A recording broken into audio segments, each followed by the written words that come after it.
Hello and welcome back to another edition of ECCBL Baseball here in the 2025 summer. Once again on a Sunday, the rain is not on our side when it comes to those double-header Saturdays here at Moody Park. Ben Chadwick joined alongside Giacomo Imperiale, bringing you all the way through today's matchup. A 9-inning game, a single 9-inning game between the Trenton Generals and the Quakertown Blazers. The Trenton Generals sitting atop the ECCBL Southern Division with their 2-1-1 record. And the Quakertown Blazers, of course, holding their 5-0 record, sit atop the North Division. So an incredible battle we got set for you here at Moody Park in this noon matchup. Starting things off is Luke Geyer getting the 3-2 walk to get himself over there on first base. Yeah, Ben, no way better to start a powerhouse matchup here with already getting a lot of full counts. Expect a lot of deep counts today in both these teams. It's going to be a big battle. Both these teams have been battle tested so far early, and as you said, both showing great records and great strides so far. It's 1 versus 1 right now. The Blazers coming off a 7-4 win over the Express just a few days ago on Thursday.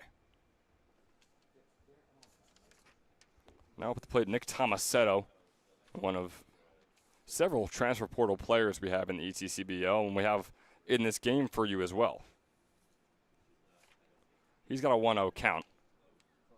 Cole Snyder almost threw that ball wide. His first baseman, Chris Wineski.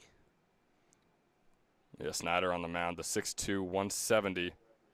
Soon to be sophomore over there at Shippensburg University. Gets the fastball to find the bottom left corner for a 1-1 count. Yeah, Snyder has not settled in yet, as we mentioned, that first full count walk. But a lot of the balls outside of the zone bat have not looked very competitive. So hopefully he can bear down a little bit here to start getting into a groove. Yeah, still absolutely is early on in the game. As here's the 1-1 pitch. It's gonna be fastball low, just a bit too low. So he's gonna bring up a 2-1. And Snyder, in his freshman season, pitched around 12 innings and allowed 12 earned runs and 15 hits over there at Shippensburg. So, again, not exactly the ideal start, but we see that with so many guys where your freshman campaign, the jump up to collegiate baseball is a big one from high school, wherever you were playing your high school ball. As off goes Geyer, and that one looks to be fouled off. It's definitely foul, but can Kratz make the catch? He will as it goes back into fair play, and the first out is on the board while Geyer stays put on first. That ball looked like it was going to the parking lot, and just, I don't know if it was the wind or the spin of the ball, just played right back on into the field and ended up catching it in foul ground. So a little bit of nice little luck there for Cole Snyder on the mound. Yeah, Tommy Kratz, the third baseman, came all the way sort of near the Generals' dugout right when that ball got popped up and then went all the way back to his position that he's currently standing in now, just a couple feet to the right of third base over there. Off goes Geyer off the first pitch, and he is there in safe. Strike on the pitch, though, too, Ben. Snyder working a little bit quicker now. You can see his tempo trying to start moving. Facing guy Donato Incolingo, who just wrapped up his sophomore season at Penn State Abington, and was a very solid .330 hitter with 7 doubles and 6 home runs to his name. So far this summer, he's 2 for 10 with 1 home run that we were able to see just a few days ago. So the second pitch for Incolingo, swing and a miss, brings up an 0-2 count. Took a big hack at that one, Ben. I think he wanted a little deja vu there trying to hit that one out of the ballpark. Yeah, well, he had the first home run at Moody Park this summer, and obviously looking to get the second one right now to start this off with a 2-0 lead over the Blazers. Here's the 0-2 pitch. As Snyder checks Geyer over there on second a couple times. Finally delivers. Looks like it was almost fouled off, and it was. So foul ball, Geyer going to have to stay put at second, although he was lightly jogging himself over to third base, hoping no one would notice. Yeah, I mean, it was a little bit of a weird swing. It looked like it kind of went right off the wrist, maybe the very inside part of the bat. Geyer wasn't sure. I mean, hey, man, it may as well. If you're not sure at that point, just take off running. That ball's past the catcher. So the 0-2 coming up here for Snyder. He's pitched 2 2/3 innings so far this summer, where he allowed 2 hits and 3 earned runs, as well as 4 walks. So maybe not the greatest spring for him this past spring at Shippensburg, and maybe not the greatest start to the summer either. Obviously hoping for much better output today against the Generals. Geyer was a bit off the second base there, and Snyder tried to chase him down, but there was no one to throw to second base, so not much to it there. Yeah, Eric Cross, second baseman for the Blazers, yeah. Blazers, yeah, caught a little bit of a miss of a worrisome right there. The 0-2 pitch, once again. Breaking ball is going to be in there for strike 3 and the strikeout. A 4-pitch strikeout for Cole Snyder. Not a bad way to get your second out. Geyer's still over there on second. That was a really nice looking breaking ball there by Snyder. I mean, just the front door. I mean, just straight up froze Inkalingo right there. And Giacomo, we have a Shippensburg battle on the mound here and up at the plate. Thomas Cano-Pizzell, who also wrapped up his freshman season at Shippensburg, facing Cole Snyder, another man who wrapped up his freshman season. We normally see the hitter win in these battles just because they kind of know their pitchers a little bit better. They can kind of assume what's coming, so we'll see if Snyder's able to win this battle. All those practice reps, let's see what it looks like in an actual Summer League regular season game. The 1-0 turns into a ball in play, out into right center, being chased down, and it's in the gap. Looking for the double. It's scrambled around by Essanon. He's over to second. Cano-Pizzell going all the way to third base and is there safely. The first run scores. Thomas Cano-Pizzell all the way over to third with the triple. I mean, that ball was peace. And, man, I just mentioned it. Normally when you're one of the hitters on when you're a hitter on the same team as the pitcher you're facing, I mean, normally you have the upper hand. You can kind of guess at what's coming. You know their arsenal. You know the stuff. You know the way that their stuff's going to break. So Cano-Pizzell sees a nice fastball in the outer half, just drives it to the opposite field gap, and that ball's absolutely crushed. Turns on the burners and stretches 2 into 3. Yeah, he saw exactly where that breaking ball was going, stayed on it the entire time like it was moving in slow motion, and pieced it out into right center. Sanderson had no chance of getting that one and fumbled with it a little bit, which is probably likely part of the reason why we see Cano-Pizzell over there on third base right now. Yeah, and Sanderson didn't take a bad route to the ball at all. I mean, he took that nice direct angle route to try and get to that ball in the gap, but just straight up couldn't track it down. That ball was crushed. Absolutely was. C.J. Wisniewski now up at the plate, the Monroe native, heading into his redshirt junior season at NJIT, and is in his redshirt sophomore. It was a struggle. He was 3 for 32. 2 of those were doubles, though, so when he got bat to ball and put it in play, boy, was it good. He's 2 for 10 so far this summer, once again with 2 doubles. So C.J. Wisniewski is allergic to hitting anything single or less. No walks, no singles. No, this guy's an extra base hitter whenever he's able to get that bat in the ball. He's got a 2-0 count here against Snyder. This is where you're going to be looking for Wisniewski to make that drive, Ben. 2-0. Boy, it turns into a 3-0. Fastball was a quick one. A lot of velo on that, but not a lot of accuracy on the strike zone. So the 3-0 count for C.J. Wisniewski, a guy who has walked so far 3 times this summer, just 5 times in the spring, despite 40 plate appearances. Here's the 3-0, swung on and is fouled off. And that was surely a ball. It's always interesting. You know, I was able to talk to Will Burkaw, who is heading into his junior season of collegiate ball, and he was telling me just about the mentality when it comes to baseball and different counts. And he said, yeah, 3-0 for me and a lot of other guys. We're not swinging almost regardless on that pitch, especially a pitch like that. Here's the 3-1 from Snyder. Fastball fouled off, and just like that, the 3-0 count that could have easily become a 4-0 walk turns into a full one. And Ben kind of used to this. I mean, with Wisniewski, as you mentioned, having recent struggles, he's just trying to get out of that slump, just keep the bat on ball. So I understand in his perspective trying to swing at the 3-0 pitch, but you got to take the team at bat there. Wisniewski has had a hit in his past 2 games played. He starts this one off with no hit, though, in his first at-bat. 3-0 count turns into a 3-3 count. A strikeout ends off the inning, but not before Thomas Cano-Pizzell's RBI triple gives the Generals a 1-0 lead as we head into the bottom of the first.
And just like that, we're right back here in the bottom of the first. Pitcher on the mound for the Generals is Josh Willits, sitting at 6'3", 215. He is a unit over there on the mound, going into his grad student year at Richmond. Yeah, and Ben, we haven't seen a lot of Josh Willits so far in this summer ball league at ECCBL. Just only one inning pitched, only gave up one hit, one walk, one strikeout, so a little sprinkle of everything in his first outing. Yeah, and just over 5 innings pitched this past spring as well, so not a lot of action we've seen from Willits recently. Sure, we'll see a lot more from him wearing the Generals uniform this summer. So as you mentioned, Willits towering over any hitter in the box, especially the 5'7" Quincy Sonderson, the leadoff man for the Blazers. Yeah, Sanderson was the center fielder that was trying to chase down that Cano Pizzell triple in the right center gap. Wasn't able to, as no one would have been able to grab that one. Sonderson wearing number 5 today, rather his normal 18. He pieces one out into left field. Bit of a bloop kind of line drive, not too much exit velocity on that one. And he flies out pretty quickly to start things off here in the bottom. So it brings on Ty Everett. He's getting into his senior season at Washington College down there in Maryland. Setting a 5'10", 190. Was a 264 hitter for them this past spring, and it's 4 for 15 so far in the summer. So very similar averages. First pitch is inside for ball 1.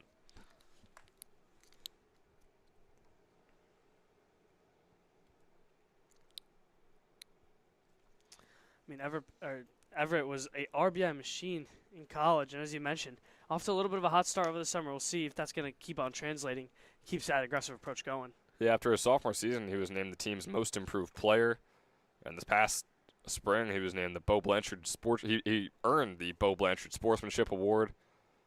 So definitely a guy with a lot of honors to his name with a 2-0 count. Makes it a 2-1. I don't know if I love that call, Ben. Thought that fastball kind of ran a little bit off the plate. Looks like Willits has a little bit of that cutter action, kind of running away from the righties. He absolutely does. We've seen him use it a decent bit so far today. I'm sure we'll see it a whole lot more. Here's the 2-1 pitch from Willits. Fastball coming really close to Everett once again. Mixing up our camera as it goes past the catcher, Chris Salmon. And actually, we're going to say it hit Everett on the hand, so he's going to take his base. Yeah, got him right in the flesh of the forearm, Ben. You could hear that little smack right off the forearm. So Everett's going to be a big boy wear it going down to first base. And that's going to bring up the 3-hole hitter for the Blazers, Nate Lapp.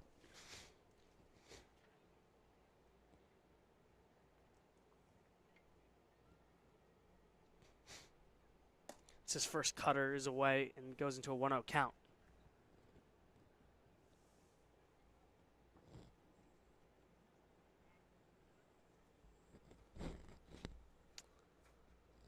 Willits comes back set.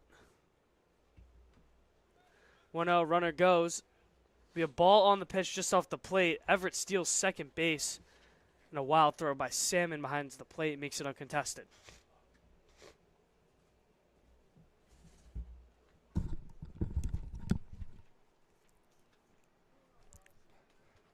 Yes, not starting off in the greatest way here with Lapp, as hopefully for anyone watching at home, that camera's a bit better for you, not staring straight at the metal of a fence right now. We got a 2-0 count here for Lapp, and like you said, Everett over there on second base. 1 out on the board. Here's a 2-0 offering from the outside, bring up a 3-0 count here for Lapp. You just mentioned earlier, Ben, Willits relying on that cutter, and he hasn't been able to dot it on that outside corner where he wants it. It's almost running too far away into the other's batter's box, and Sam is also having a tough time adjusting, trying to frame the pitch. Yeah, too much motion, too much rotation on that pitch. He's got a 3-0 count. Fastball is right down the middle. But yeah, like I said before, you can't blame Lapp. Some guys just predetermined, like no matter what this pitch is, if it's going 50 miles per hour right down the middle of the strike zone, I'm not swinging regardless, just in case the umpire gives me a freebie over there to first base. Doesn't happen that time. 3-1 count coming up.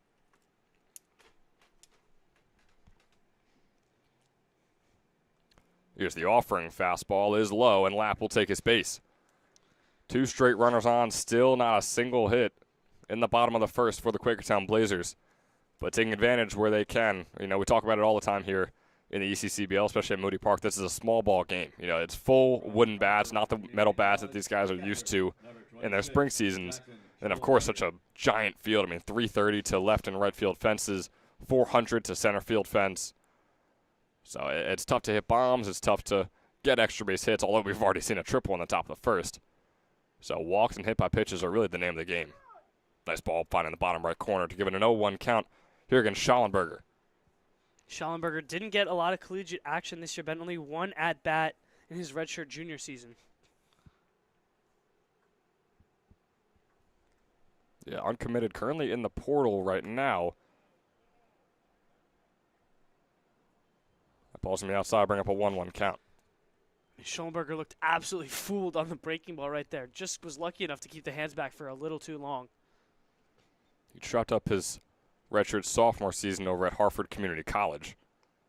So looking for his next home after the 2 seasons he spent in JUCO. Fouls that one off, got a 1-2 count. Yeah, and this is going to be a big summer for Schallenberger, Ben. As we mentioned, only one at-bat in college this year, so this is going to kind of be the time where he's going to have to make a name for himself and try and find his new home. And he's looked solid, right? I mean, he's 4 for 13 so far in the summer with a couple doubles to his name as well. So nothing bad about that whatsoever. Still batting over 300. He's got a 1-2 count. Willits, his 16th pitch on the day. He's going to check the runner, not make the throw. Yeah, Ben, going back to Schallenberger's hot start in the ECCBL, only 1 strikeout the entire summer. With those, that's a great number that these college coaches want to see. Just at least putting the ball in play, keep things moving, not going down with the swing and a miss or going looking. Absolutely. Everett moving around on second base. Breaking ball is low. Bring up a 2-2 count. That's a great take. From up here, that curveball looked absolutely disgusting. A nice front door breaking ball. Dipped down right at the last second. Schallenberger using a great eye there to keep himself in the count. Here's a 2-2. You mentioned how you want to avoid those strikeouts, especially in summer ball with college coaches watching, especially a guy like this who's in the transfer portal looking for his next home as that fastball is high and inside to bring up a full count. Still 1 out on the board, still 2 runners on for the Blazers. Willits having to work early, already 17 pitches on the inning. 3-2 is grounded. Willis is going to have to chase it down, looking to make the play somewhere. Will he make it at first? He will. Oh, wow. They're going to say Schallenberger was not able to get there in time. Willits took his time, looking at third, then second, and then finally making the throw over to first, and somehow gets it in there in time. I'm shocked. He barely, as you mentioned, it looked like he almost did like a little head fake towards third base. Thought he was going to go with the flip. You saw the third baseman, Deminci, not there. So he rotates his full body 360 and makes a beautiful throw. I mean, what a play there by Willits. And Wisniewski stretching out to make the grab. 2 outs now on the board. Runners on second and third. 2 in scoring position here for Harold Ivory. Harold Ivory standing at 6'5", 225. As that first ball gets a little bit past Salmon, but he stays behind it to keep the runners at second and third. Yeah, Ben, Ivory had a nice season at Alvernia this year, hitting .291. Had 1 homer, a little bit of pop, double-digit doubles, and almost 20 RBI. So Ivory coming off a very solid season. Yeah, solid sophomore season for him heading into his junior year. He's got a 1-0 count, and he fouls that one off. Hitting the fence, or hitting a light. Shattering glass up there, Harold Ivory. Boy, it sounded like a fence, and then you lean over and you see glass pouring down from the skies. Ivory getting a chuckle out of that one. Yeah, he's getting a chuckle, but he's also worried, like, hey, they can't bill me for that, right? He's making sure that he's all financially good after that foul ball. My goodness, you got players going over there just picking up glass, just having, this is a madhouse over here at Moody Park after just a single foul ball in the bottom of the first. We're going to go back to the game at hand, I guess, as we have a 1-1 count for Ivory, who swings and misses at that pitch, making a 1-2 count. And boy, the commissioner of the ECCBL, Mike Olsson, I'm sure is not too pleased with that foul ball from Ivory. I mean, let the kids play, Ben. There's nothing he can do about that. He's just trying to stay in the at-bat, get a nice 2 RBI knock for his team here. He's going to do his best. Here's the 1-2 count with 2 outs on the board. Fastball's away to bring up 2s.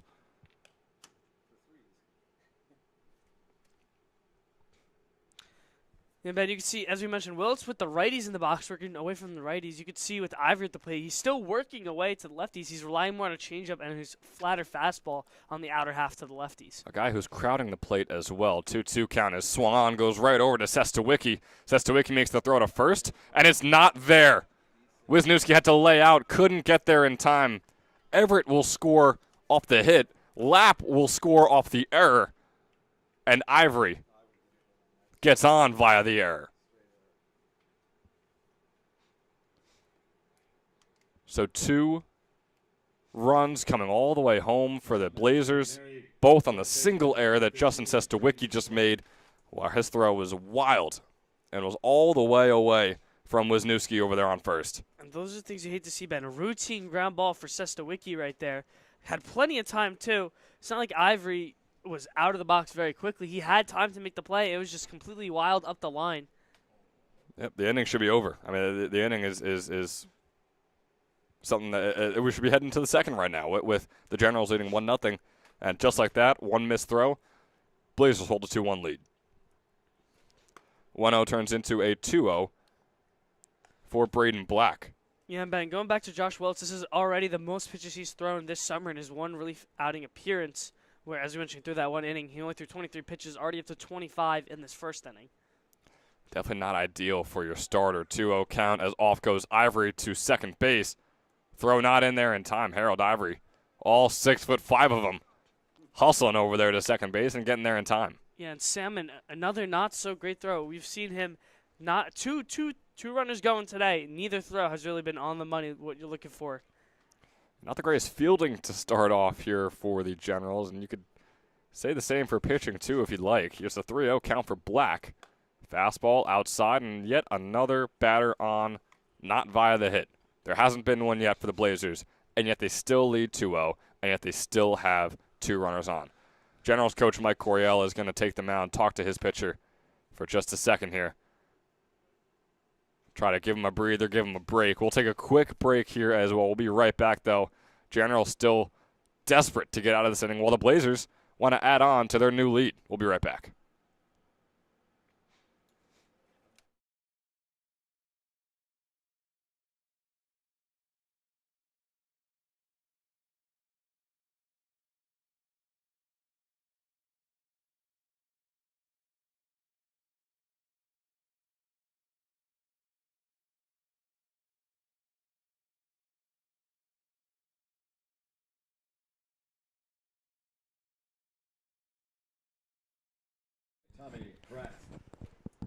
So now 2 runners on and 2 outs on the board, nearing 30 pitches on the inning. Willits will now face Tommy Kratz.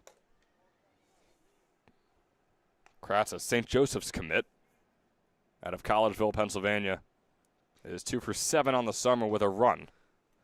He's got a 1-0 count to start off.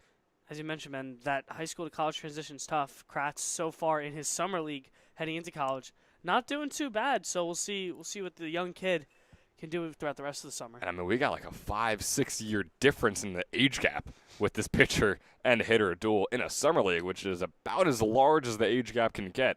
You got Willits, who just played in his grad season at Richmond, and likely due to COVID is going to look to play again next spring. And you got a guy who's just going into college baseball, just wrapped up his high school season, maybe hasn't even thrown his graduation party yet. He's got a 2-1 count after that swing and a miss.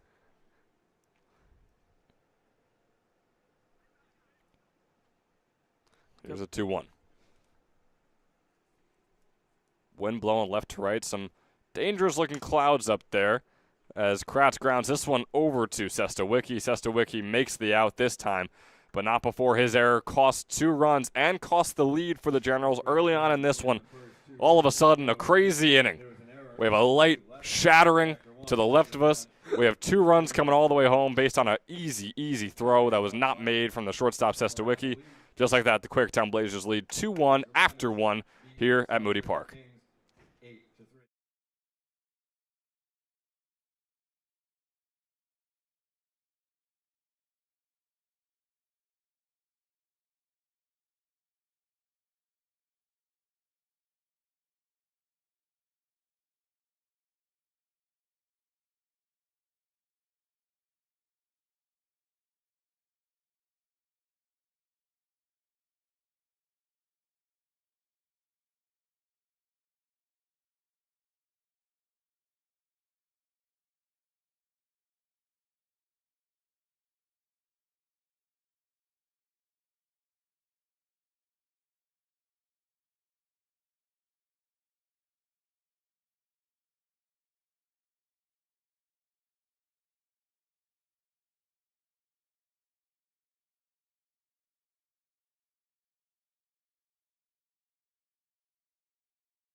And so we welcome you into the top of the second.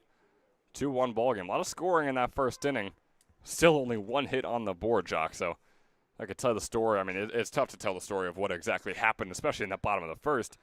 But still, it's a one-run ball game as we welcome you into the top of the second. You say all things came crashing down in that first inning for the Generals. I mean, lights breaking, errors, walks. I mean, everything just came down. Not in the way you want it to go for the Trenton Generals in the first inning. Absolutely not. Snyder still on the mound. A bit over 20 pitches on his day. He's facing Jack Ploppert. Guy just wrapped up his freshman season at Eckerd College. Didn't see any action in that freshman season. So far this summer, he's 1 for 9. That one hit was a double. He's got 2 RBIs to his name with 3 walks. So, again, another guy who's maybe not off to the greatest start this summer, but another guy who didn't see any action whatsoever in the spring season. So his first, you could say, meaningful baseball being played right now since his high school senior season. Yeah, Snyder working back even on the count. 2-2 also looks like he has a little bit more tempo. We talked about that in the first inning, him getting in more of a groove. Here is the 2-2 offering. Fastball low and away, bring up a full count for Ploppert. Interested to see if Snyder wants to go with the curveball here, Ben. It's looked like it's had some sharp movement today. He's missed up with the curveball when he's missed. He hasn't missed down. So we'll see if he's able to get the breaking ball down if that's what he decides to go with on the 3-2. Yeah, he's had a lot of stuff, right? He's had a lot of movement, rotation on the ball. It's just a matter of controlling it. He's not able to control that one. Fastball is outside, and he walks Ploppert over the first base. Again, when you're attacking a guy who's 1 for 9 on the summer, Ben, I mean, it looks like the curveball's been his best pitch today. Why not go after it? I mean, you want to try and feel that pitch out. Again, it's looked like it's had a lot of movement today. We've now had 5 runners reach base based on a hit by pitch or a walk. 2 walks for each pitcher so far today. Ploppert took off right there as Dominici fouled that one off. Antonio Dominici wrapping up his true freshman season. He redshirted the entire year, so he'll be a redshirt freshman next spring. Schollenberger may be tested here by Ploppert. We saw him going on the first pitch. Haven't seen a throw out of him yet. We'll see if Ploppert goes again. He was off to the races, but Dominici found that one off, so not able to do anything with it. Nice breaking ball. Bring up an 0-2 count on Dominici. And this is where, if you're Cole Snyder, after walking a lot of guys in the first inning, walking the leadoff man, you don't want to mess around here with Dominici in the box. You want to attack him right here, right now. Here's the 0-2 pitch. Or rather, the throw to first. Over to Braden Black. Tags on in time. So we're right back with the 0-2. Dominici, his second season in the ECCBL, was a .226 hitter last summer. He's 1 for 4 this summer. Swings away at that one. First out is on the board, and Ploppert is safe over there on second base with a successful steal. They're going to call batter's interference, I believe, here, Ben. Oh, interesting. So it's going to be strike him out, throw him out, even though they didn't throw him out. So batter's interference on, so the swing strike and the interference on Dominici make that a 2-out swing, you could call it, I guess, for Antonio Dominici. Boy, oh boy. So now the runner and Ploppert is back in his dugout. Breaking ball from Snyder is a beauty.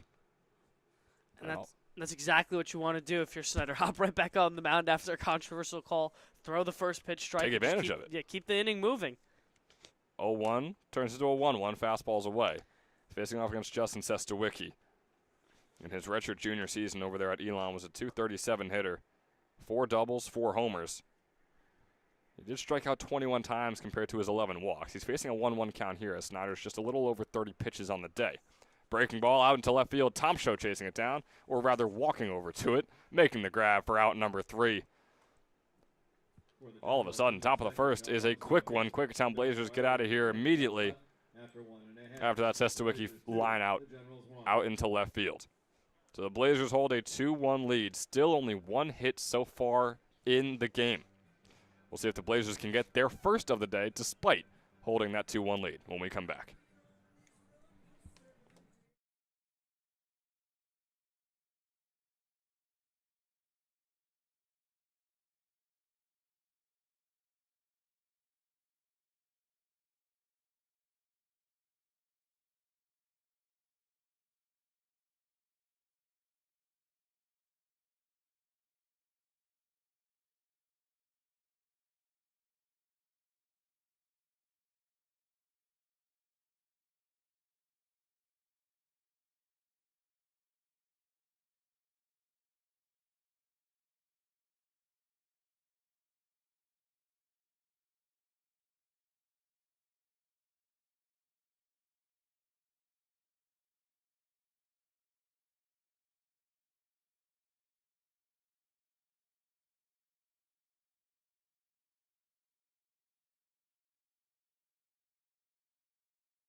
Here in the bottom of the second as we welcome you back.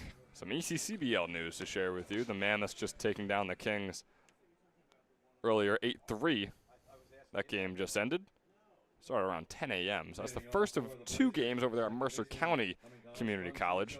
Of course, we still just have our 1 9-inning game right here. And right back on the mound is Josh Willits, the righty-hander, the right-hander, I should say, facing off against the lefty, Eric Cross. And another fallen behind to a lefty, Ben. In that first inning, we saw Josh Wiltz. You mentioned earlier when he was facing the righties, the cutter missed a couple times, but you could see he looks more comfortable throwing that cutter to the righties.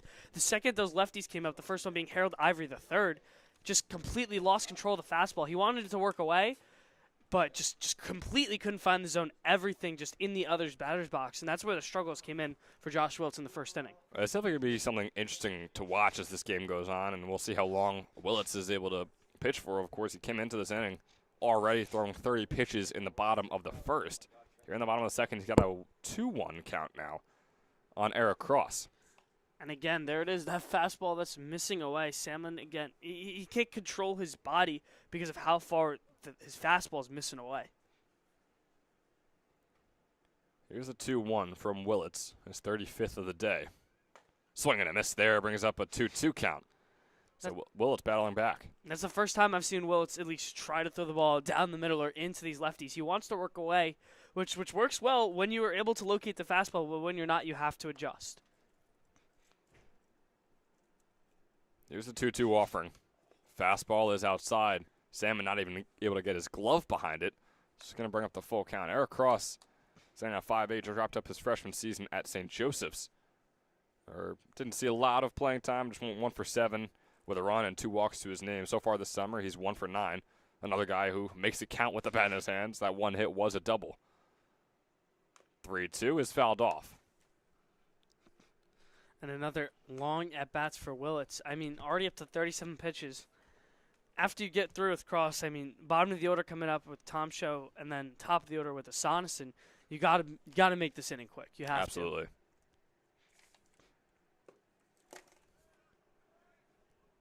So it's a swing and a miss there from Cross. Nice way to battle back if you're Willits. You were mentioning how he's sort of struggled against those lefty hitters. It's a great way to start off the bottom of the second, especially after what was sort of a nightmare of a bottom of the first inning. Looked like a good-looking changeup there from Willits. Haven't seen that pitch a lot. Goes with it 3-2 and gets Cross to just swing right over it. So now it's another guy coming out of high school. John Tomshow, Montclair State commit, fouls that first fastball off. It was a bit inside. Head straight out right. Into the street it looks. At least that one's not going to break any more lights, Ben. Not breaking lights, but you hope it doesn't break any car windows as it goes out there. So it's no 1 count. Ooh, breaking ball had a lot of stuff on it, but wasn't able to control it quite enough for Willits. So it's going to bring up a 1-1 count here on Tom Show. Haven't seen the breaking ball a lot from Willits really at all today. We see more of the curveballs thrown by Snyder on the other side. 1-1 pitch is going to be fouled off. Tom Show wrapping up his freshman season at Upper Marion High School. So far this summer, only seen 4 at-bats. It's just 1 for 4 with a run and a walk and a strikeout and a stolen base. So making sure he crosses off every single stat he possibly can in his minimal playing time as he swings and misses at the 1-2 pitch. How about Josh Willits? Working through the first 2 batters, couple of strikeouts to his name. And now with 2 outs on the board, moving on to Quincy Asanason. And that's exactly what I mean right there, Ben. Nice quick work of Tom Show at the bottom of the order. Now he's got to go right after Sonneson too. Just make sure to try to get out of this plate appearance with 4 pitches or less is the goal.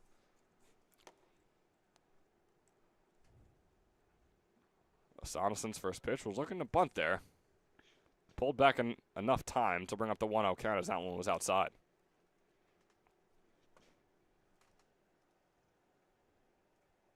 Sonneson, a nice .315 hitter in his sophomore season at Alvernia University. Seen plenty of Alvernia guys here in the ECCBL. Pulls back on that bunt attempt as well to bring up a 2-0 count.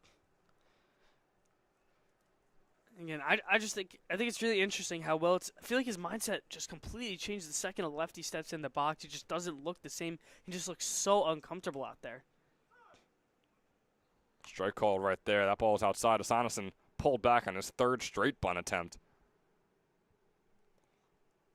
Regardless, it's bringing up the 2-1 count. Blazers still searching for their first hit on the day. 2-1 pitch is a grounder right over to Sestawicki. A hopper. Can he control it? Can he get the throw over in time? He cannot.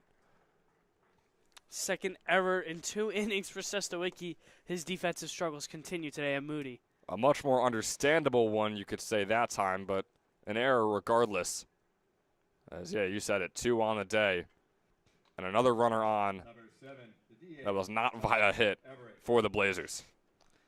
Yeah, Willits is just, he's had some tough luck today. I mean, I get he's kind of hasn't been locating his fastball really where he wants it, but even when he's able to locate it and gets the ball and gets these Generals players to ground out, I mean, it's been really, really tough. Yeah, 2 runs on the board. Neither of them earned for Willits as Asanason takes off for second base. The thrower from Salmon, not in time. A much better one than what we've seen in that first inning, but still not able to make the grab, and the tag was Tomasetto, the second baseman. You said it right there. That was the best throw by far we've seen out of Salmon today. Willits nearing 50 pitches on the day. He's facing Ty Everett once again. He's got a 0-1 count on him. That ball goes way outside to bring up the 1-1. Interested to see, Ben, if Willits wants to stick with that cutter away. It's been the bread and butter all day today, but, I mean, with throwing 50 pitches through 2 innings, may have to change something up eventually. And Asanason caught in the pickle. Great job by Willits. The tag is made. Asanason's trying to say the tag was not made. Sort of jokingly pleading with the umpire out there. Regardless, it's the third out here in the bottom of the second. So again, one more error for the Generals. This time they don't give up a single run. So after a 3-run first inning, none in the second as we move on to the third. Before a quick word from our sponsor. Hi, my name is Dr. Philip Glassner. I'm a hip and knee replacement specialist at Mid-Jersey Orthopedics. We're a multi-specialty orthopedic practice with offices in Flemington, Bridgewater, and Washington, New Jersey. We have 18 fellowship-trained specialists to take care of you from your neck down to your toes. We offer conservative management such as bracing, therapy, and injections through surgical interventions as well. Our goal is to keep you active and healthy and get you back in the game. We also offer on-site digital x-ray as well as MRI. We have evening and Saturday morning office hours to assist with convenient appointment times, as well as having walk-in appointments available. Call us or visit our website at midjerseyorthopedics.com so we can help you to live life better.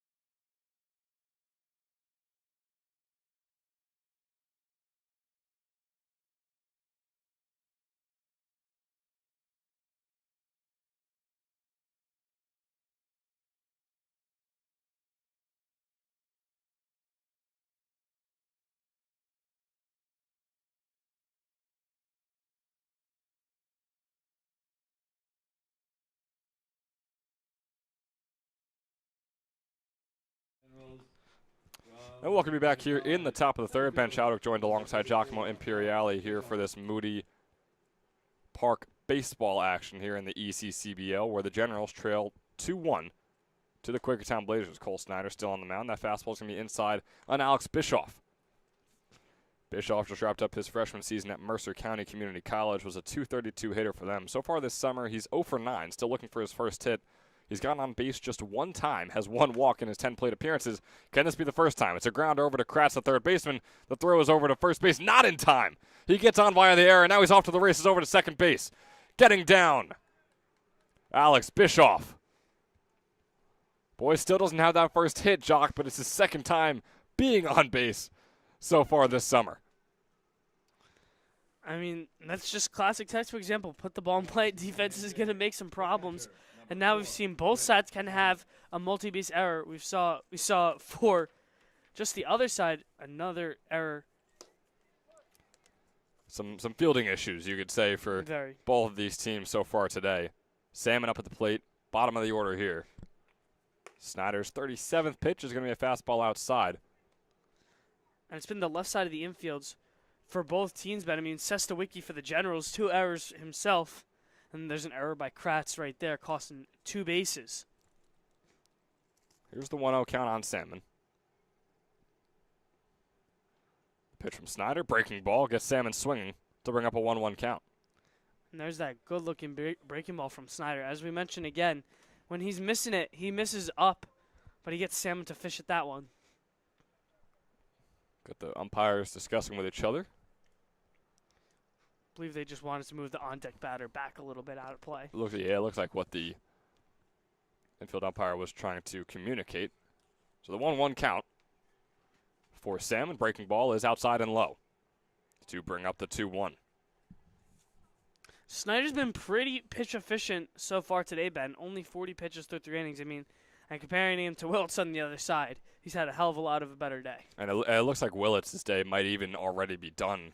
Andrew Brown was warming up right after that first inning. As that ball's way down in the dirt, Schallenberger grabbing it, but out before Bischoff makes his way over to third base. That fastball just spiked a little too much. Schallenberger able to block it, just took a bad bounce away from him. And Bischoff able to capitalize. So now prime position here to try and get the tying run right back in. It was a solid play by the former Hartford Community College catcher to stop it, but wasn't able to get the glove on it to prevent Bischoff from going. The 3-1 turns into a 3-2. Swinging on that fastball outside was Salmon. Full count coming up. No outs on the board. A runner on third in the form of Alex Bischoff. Guy who stole 3 bases for Mercer County this past spring. Swing and a miss there from Salmon. The first out is on the board. Looked like the changeup there from Snyder. Once again, we've seen both pitchers now utilizing a changeup in a full count. Both of them have been successful. Boy, Chris Salmon has been an aggressive batter so far this summer. He's 1 for 10. 5 of those 9 outs being strikeouts. Make that 6 now. Brings on Luke Geyer. Fastball way inside to bring up a 1-0 count. Guire drew a leadoff walk in his first at-bat. Patient approach. That was especially when Snyder not settled in on the mound yet. Geyer, his first couple at-bats of the summer. First game he's played in for the Generals this year. Dropped up his senior season at Bordentown High School, where he was an incredible .468 hitter. Wow. With .896 slugging. Had 11 doubles, 2 triples, 6 home runs. All of those leading the team. He's facing a 2-0 count. 2-0 breaking ball, finding the bottom left corner. Boy, oh boy, what a pitch from Snyder to bring up the 2-1. Yeah, Delaware's getting a stud in Luke Guire, Ben. As you just mentioned, a monster senior season. They absolutely are. Was a varsity boys soccer player as well, so definitely a guy who's dangerous around the bases. Still 13 of them for Bordentown. Did he go around that time? Looks like he did. Bring up the 2-2 count now.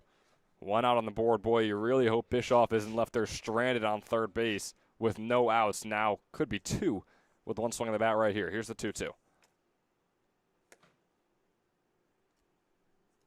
The offer from Snyder. Breaking ball is going to be fouled off. So he's still able to stay on it. Not able to put in play just yet. Snyder trying to mix up his timing. Doesn't want Bischoff to try and get off that base too quickly, especially if it's a lot of those short choppers that we've seen a lot today in the infield. Want to be able to neutralize you, keep him at third base, not letting that run come in.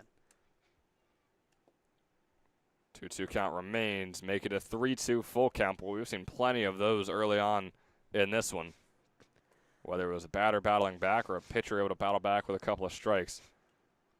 The full count pitch coming up here from Snyder. Breaking ball high and away. Puts runners on the corners. Geyer takes first. Bischoff is still waiting patiently over there on third. And Schallenberger will have a word with his pitcher.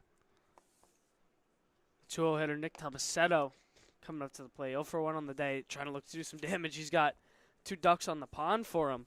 Runners at the corners. So this is really a spot bet where you want to capitalize, knot this game back up, make things even, especially after the defensive misfortunes for the Generals. Guy who just wrapped up his redshirt freshman season over there at Rutgers, New Brunswick, is now in the portal as a redshirt sophomore. Was a .218 hitter, had 3 doubles and a couple of home runs for the Scarlet Knights this past spring. This is his second summer in the ECCBL, and that was back in 2023.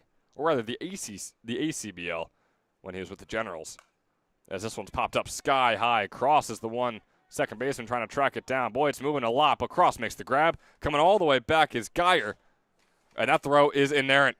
Back towards the dugout. Home comes Bischoff. Advancing on to second is Geyer, and just like that, the game is tied. Boy, the fielding errors are galore here at Moody Park. And wasn't that a bad throw by Cross, Ben? I believe that the throw hit the runner is what I believe. I think it hit off the cleat, ricocheted towards the fence. They're trying to double him up as Guire was off to the runnings. He was stealing on that first pitch, first and third.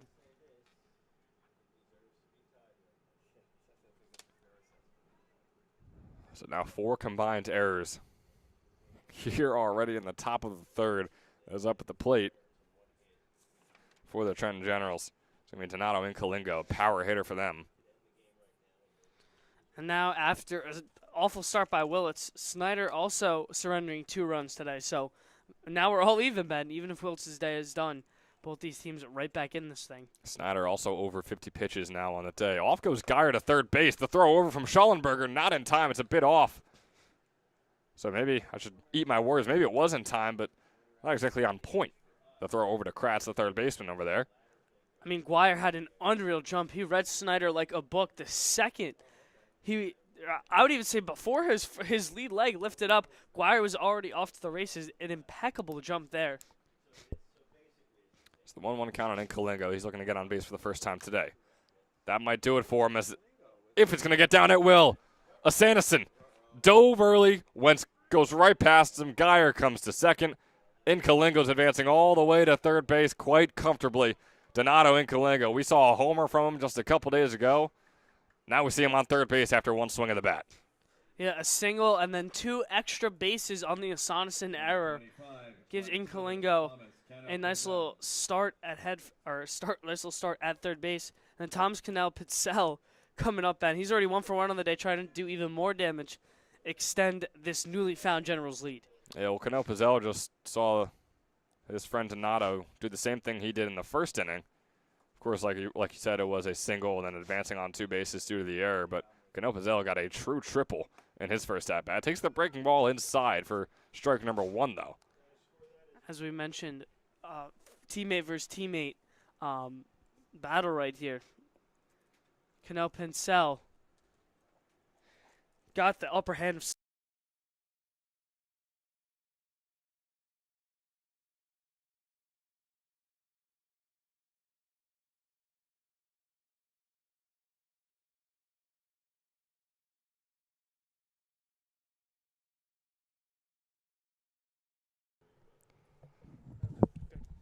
Here's the 1-1. Going to be low. Bring up a 2-1 for Cannell Pitzel. Still 1 out on the board. Still a runner over there on third. 3-2 ball game. Generals lead. 2-1 pitch coming up from Snyder. His 55th of the day. Breaking ball is in the dirt. Snyder got a little bit tripped up off the mound. Almost took a tumble after that breaking ball missed. Gave everything he had into that pitch. He's got a 3-1 count against Cannell Pitzel right here. And just like that, we mentioned pitch count for Josh Wiltz on the other side. Cole Snyder up to 57 pitches, trying to get done with only his 3rd inning on the day. His 24th pitch of the inning right there is a breaking ball going to find the outside corner to bring up yet another full count. Cannell Pitzel looking to do exactly what he did in his first at-bat. Here's the 3-2. Breaking ball going to be a bit too low and away. Put runnings on the corners for the Generals. Bring on C.J. Wisniewski. Number 21, first baseman, C.J. Wisniewski.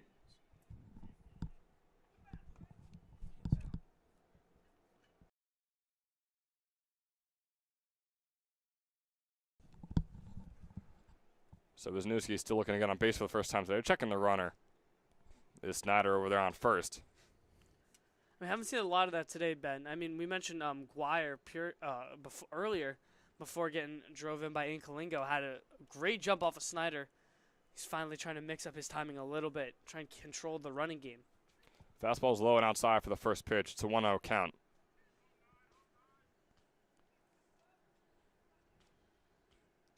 CJ Wisniewski's 2 hits so far on the summer have both been doubles.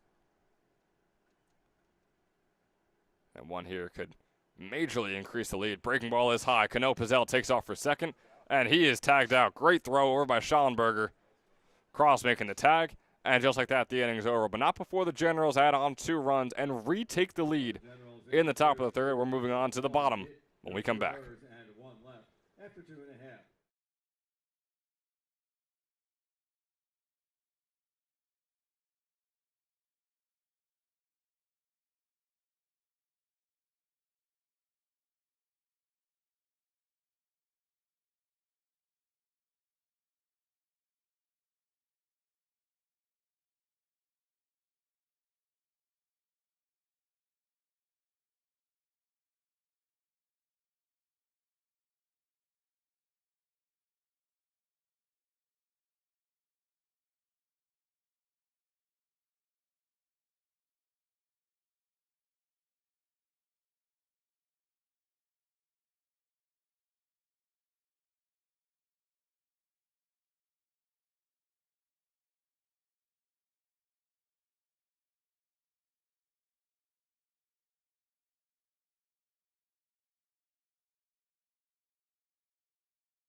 And leading off for the Blazers, their DH. So pitching change out there for the Trenton Generals. They're moving on from Josh Willits after 2 innings pitched. Didn't allow a single hit, allowed 2 walks, and struck out 2. Of course, 2 runs are on the board, neither of them earned. And they're moving on to man Andrew Brown, who just wrapped up his redshirt freshman season over at Manhattan, sitting at 6'3". Went 3-1 this past spring, pitched 29 innings, allowed 24 earned runs, 42 hits in those 29 innings. It all wraps up to a 7.45 ERA.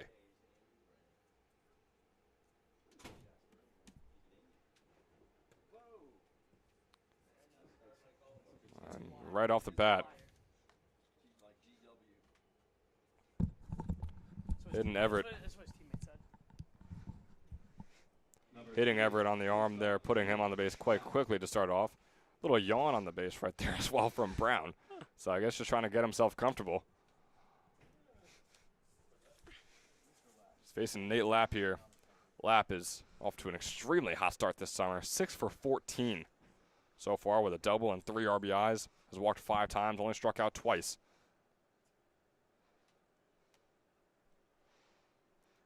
Lapp drew a walk in his first plate appearance from Wild Willits when he faced him. And now off goes Everett to second. The throw was an accurate one, but not one that got there in time. So Everett pretty easily stealing second. Believe it was a called strike on the pitch. Yep, 1-1 is going to be the count coming up. So a 1-1 count here for Nate Lapp. over there at Millersville. Fouls that one off to bring up a 1-2. I mean, he had the right idea there, Ben. Outside fastball, just trying to take it the other way. Not getting into right field for a single, just went a little bit too far.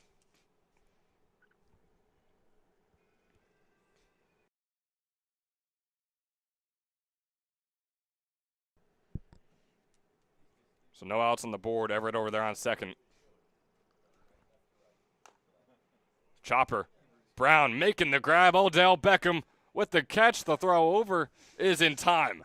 Wisniewski was sort of stumbling over there on first base, but is able to reach his arm out, make the tag, and put the first out on the board here for the Generals. Brown used all of his 6'3" frame right there. Used the bunnies as well to try and get up there. Made a nice play.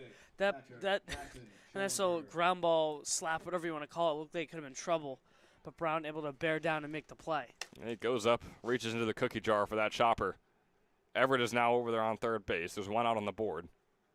Breaking ball. Ooh, nice little pitch inside, finding the inside bottom left corner.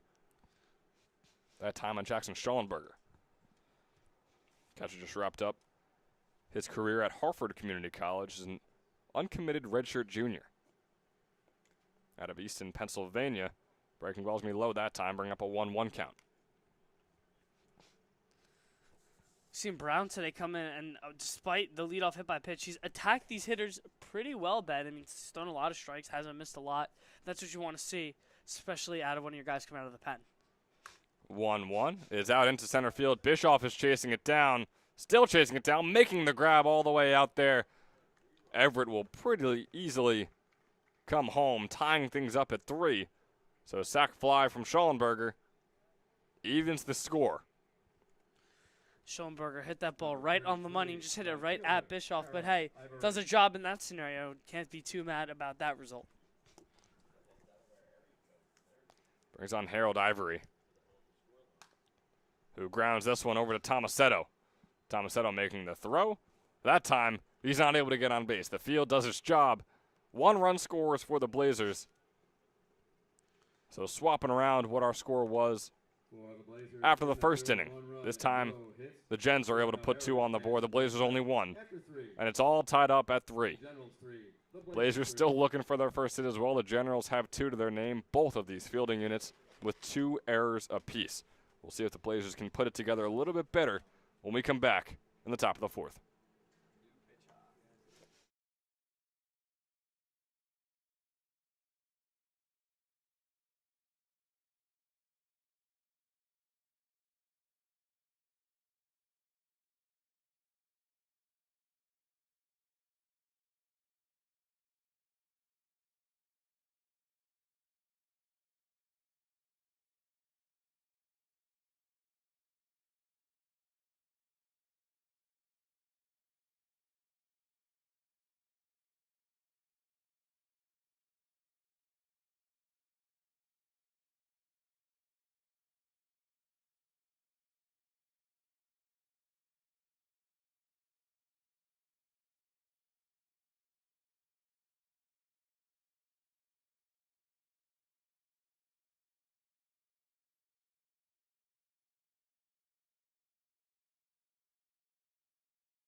Number 1, Joe. So there's a new pitcher, Andrew Brown, out there for the Generals. New pitcher for the Blazers as well, Joe Ficatoro, heading into his sophomore season at DeSales, is now on the mound for the Blazers. And with DeSales this past spring, through over 38 innings pitched, at a 3-2 record, a 3.49 ERA, thanks to only 15 earned runs given up. Allowed 36 hits, but still struck out 30 while only walking 11. And it's been a little bit more of the same, Ben, this year. Ficatoro already off to a hot start. 5 innings, only giving up 4 hits and 1 earned run in those 5 innings. Not a lot of walks either. He's facing C.J. Wisniewski for his first batter of the day.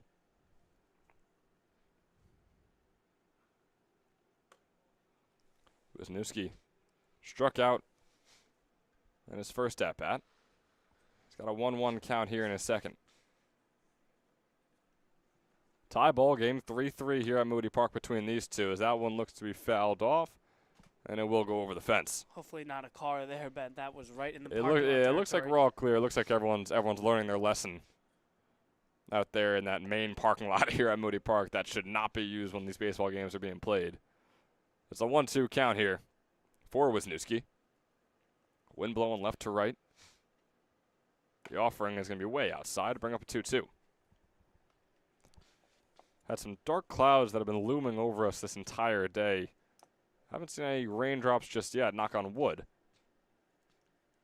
But something interesting to follow. Of course, this game even being played right now because yesterday we were not able to get the doubleheader in between these two teams. Yeah, Ben, forecast says rain around between 3 and 3:30, so hopefully able to get this one wrapped up before that storm's coming in. Wisniewski grounds this one right over to Kratz, making the throw to first, and it's in there in time. Great play. Kratz with 1 error on the day, picks himself back up there, gets his second play, and able to make a nice, clean transition. Very solid play from the third baseman, Tommy Kratz, making the throw over to Black over there on first, and moving along through the order.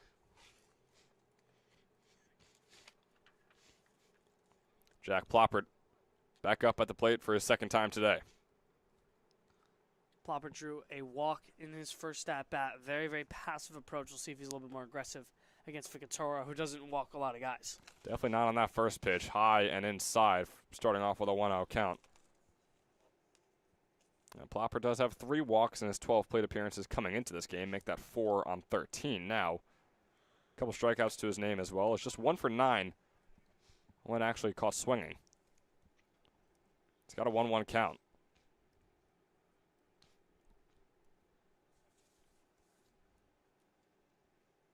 You mentioned Ficatoro, 5 innings pitched, has allowed just 1 earned run, 4 hits, has struck out 3, but does hold that 2-0 record. Now a 1-2 count on Ploppert. Ficatoro with a nice-looking 1-1 breaking ball. There's the 1-2 offering. Another breaking ball is going to be way too far outside. And just a tad low, bringing up the 2-2 count. Ficatoro has come out of the bullpen just firing, going right after all these hitters. Been quick counts so far for him. He's confident early on. Fastball is going to be just a bit too high. Bring up a full count. Ficatoro definitely looked a little bit dismantled after that pitch. Thought he just caught the top of the zone. 3-2 offering. Swing and a miss there from Ploppert. Boy, it was a fastball way inside. Ploppert thought he had it. He did not. 2 outs on the board here for Ficatoro, who was just 11 pitches in to his first inning of work. And there was some disgusting arm side run right there, but I think that fastball may have finished almost behind the hitter. I mean, Ficatoro just let that fastball ride. A disgusting pitch. Moving along through the order, Antonio Dominici takes the plate. Breaking ball, finds the bottom right corner. Ficatoro is dealing right now on the mound.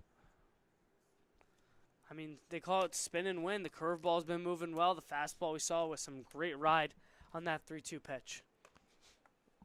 The 0-1 is a ball to bring up a 1-1 count here on Dominici. It was 1 for 5, including his first at-bat today so far on the summer. Didn't see any action with St. Joseph's due to a redshirt as he fouls that one off in his freshman season. Will be a redshirt freshman next spring. And Ben Ficatoro already up in the count 1-2 again. He's been getting ahead of almost every single one of these hitters. He absolutely in the Jones has. lineup. Here is the 1-2 offering. Be fouled off once again. So Dominici is staying with the ball, making contact with it, following it. Just not able to put it in play just yet. We saw one get put in play earlier. Kratz made a very solid play over there on third base. Here's the 1-2 offering. Breaking ball outside. 2-2 count, 2 outs on the board, no one on here for the Generals. in the top of the fourth, where the game is tied up at 3.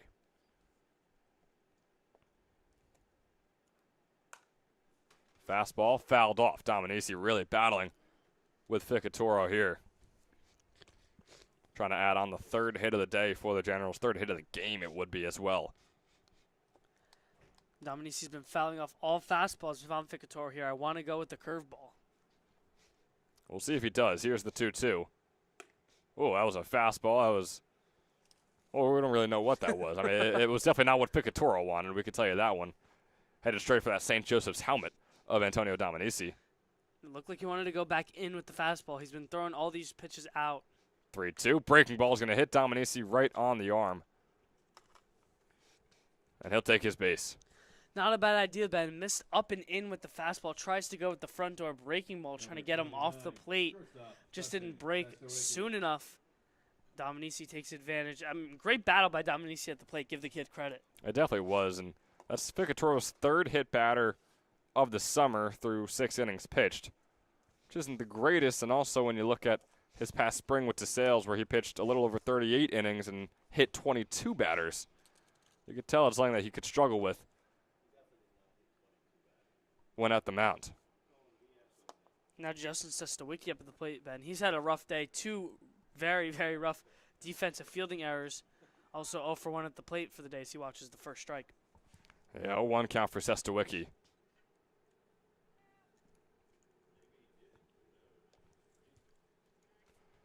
Checks the runner. Dominici once again. Antonio Dominici stole just 2 bases in the ECCBL all of last summer.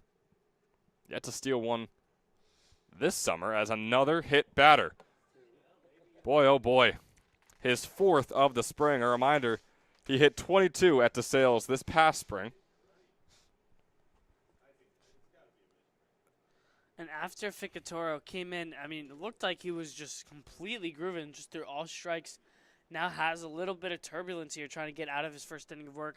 And we've seen that pitch count rise all the way up to 21 pitches in this 4th inning for Joe Ficatoro. Yeah, it seems like when he's not actually making contact with the ball to the batter's body, he's looked great. But, boy, 2 pitches, and it allows 2 runners on due to that very fact. Moving on through. Alex Bischoff taking the plate. Bischoff still looking for his first hit this summer. Or for one today, got on by the arrow, was able to make his way all the way over to second base. Still not going to count for him, though. First pitch, fastball high. So, yeah, Ficatoro already up to 21 pitches. Like you said, and it was going great. He had 2 outs through 9 pitches. As this one is lined out, and the first hit of the summer for Alex Bischoff looks to be an RBI single, and it will be. Dominici comes home. The Generals take a 4-3 lead here in the top of the 4th. Bischoff, just textbook, gets that fastball middle away. Hit it right back where it's pitched. Just a beautiful piece of hitting. Sonson didn't come up fired towards the plate, just hitting the cutoff man. Dominici was already on his way home, and that'll give the Generals a nice little lead for them. Absolutely will be. Just the 3rd hit of the entire game, despite a 4-3 ball game here in the top of the 4th. Brings on Chris Salmon. And Salmon, another guy. He's had 1 hit this summer, so not exactly looking to break through with this at-bat, but he's still 1 for 11 with the bat in his hands. Make that 2 for 12. Grounder right along the right field line. Bringing home 1. Looking to bring home 2. The double for Chris Salmon. He's headed off to third base. Chris Salmon with the 2 RBI triple. My goodness. The 3rd of the day. Not for Chris Salmon, but the 3rd triple for either team. And Black over at first base could have had him. He looked at home plate first, trying to cut off Bischoff. Should have been looking at third to try and get Salmon out, but just his reflex is too late, and Salmon reads it perfectly and takes advantage. Well, the Generals are showing that the Blazers can bleed. We're only 5 games into the summer, but again, the Blazers undefeated. No one has been able to take them down just yet. Not to call it too early, we're not even halfway through this one, but Generals looking comfortable here in the top of the 4th, holding a 6-3 lead over the Blazers. And now Luke Guire due up, who's been, again, one of those passive hitters in the Blazers lineup. He's 0 for 0, but 2 walks on the day so far, Ben. He's got a 1-1 count here. He's got Salmon on third. There's 2 outs on the board. Swings on that one and fouls it off. I mean, it's just been what an absolute disastrous inning for Joe Ficatoro, Ben. First 2 batters, you mentioned it, 9 pitches, 2 outs. He was in prime position, hits 2 guys, gives up the 1 RBI, and then the big hit comes from Chris Salmon. The last batter in the order does the most damage, a 2 RBI triple. Yeah, 3-run, 2-out rally. Not too shabby from Mike Coryell's squad, the Trenton Generals. 2-2 count here for Guire. 2 outs on the board, breaking ball outside, bring up yet another full count.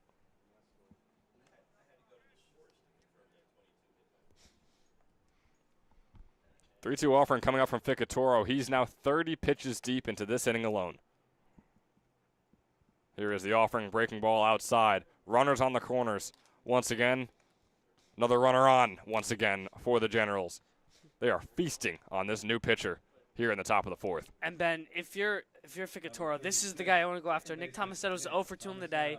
Right behind him, you have Incolingo and Canel Pidsell, both with RBI knocks on the day. So this is especially where you want to get out of this right now and not have to face those guys this inning. Tomasetto looking to get on base for the first time today. Can he do it here? Liner out to Sanderson rather. He makes the grab, making a little bit of a leap out there in center field. But regardless, the 3rd out is had, but not before the Generals get a 3-run, 2-out rally. Boy, oh boy, they have been looking good these past 2 innings. 2 in the top of the 3rd, 3 in the top of the 4th. They hold a 6-3 lead over the Quakertown Blazers when we return in the bottom.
Back here in the bottom of the 4th after, boy, if you're a Quakertown Blazers fan, a disastrous top of the 4th. The Generals all of a sudden hold a 6-3 lead after it was all tied up heading into this inning.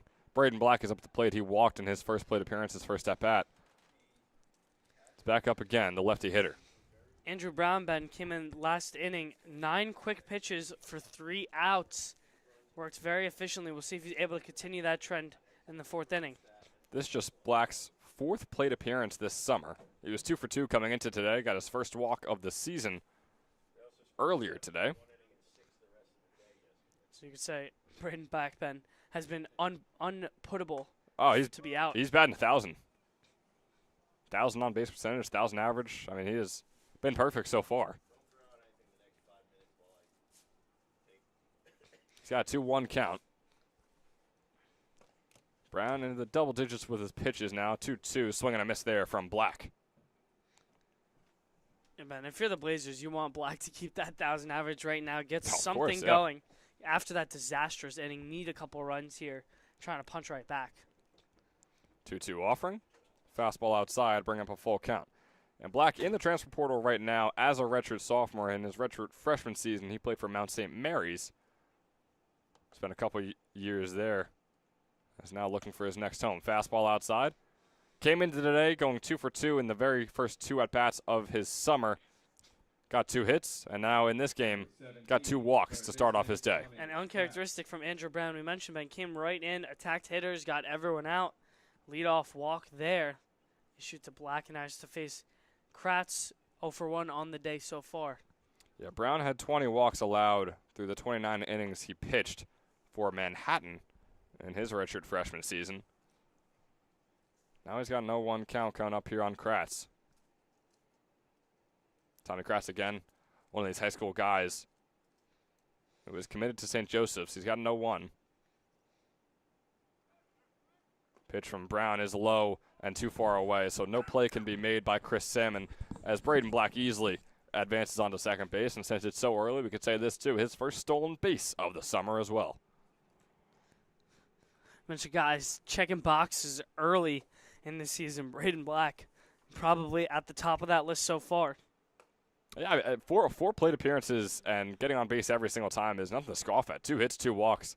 That's a great start. Again, I mean, it's 4 times that you've had the bat in your hands and you've been in that batter's box in the entire summer. But regardless, it's still an incredible start. And for your Blazers, you really hope you can keep it going somehow. This one grounded over to Sestawicki. Sestawicki making the throw and getting Kratz out with a nice throw over to Wisniewski, who doesn't have to move too much over there on first base. First out is finally had. As we move on to Eric Cross. Sestawicki finally able to make one of those routine plays you mentioned. First and second inning, Sestawicki had a lot of defensive issues.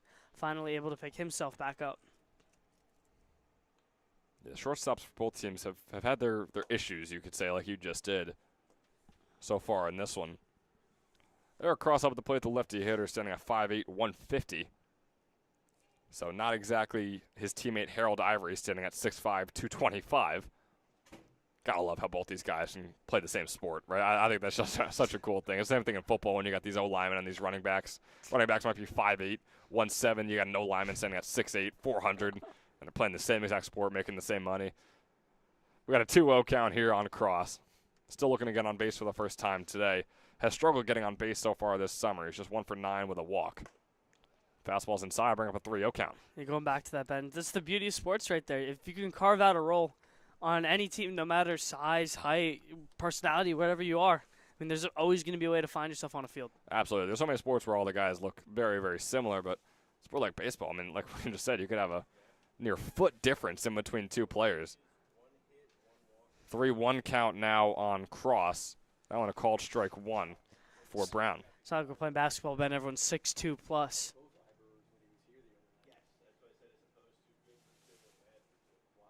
3-1.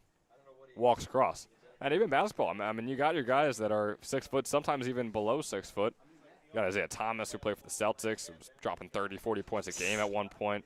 Even Jalen Brunson with the Knicks. I mean, that's people say, oh, 6'2". That is a 6-footer at most, I would say. He's still one of the most dominant players on the court every night he steps out there. He was. Now up to the plate, John Tomshow. Another guy coming out of high school, a Montclair State commit. Flies that one out to right center. Cano Pizzell chasing it down, not able to get there in time whatsoever. 2 runners racing off. Braden Black going home. Will Cross do the same? He will. 1 RBI double. 2 RBI double for John Tomshow.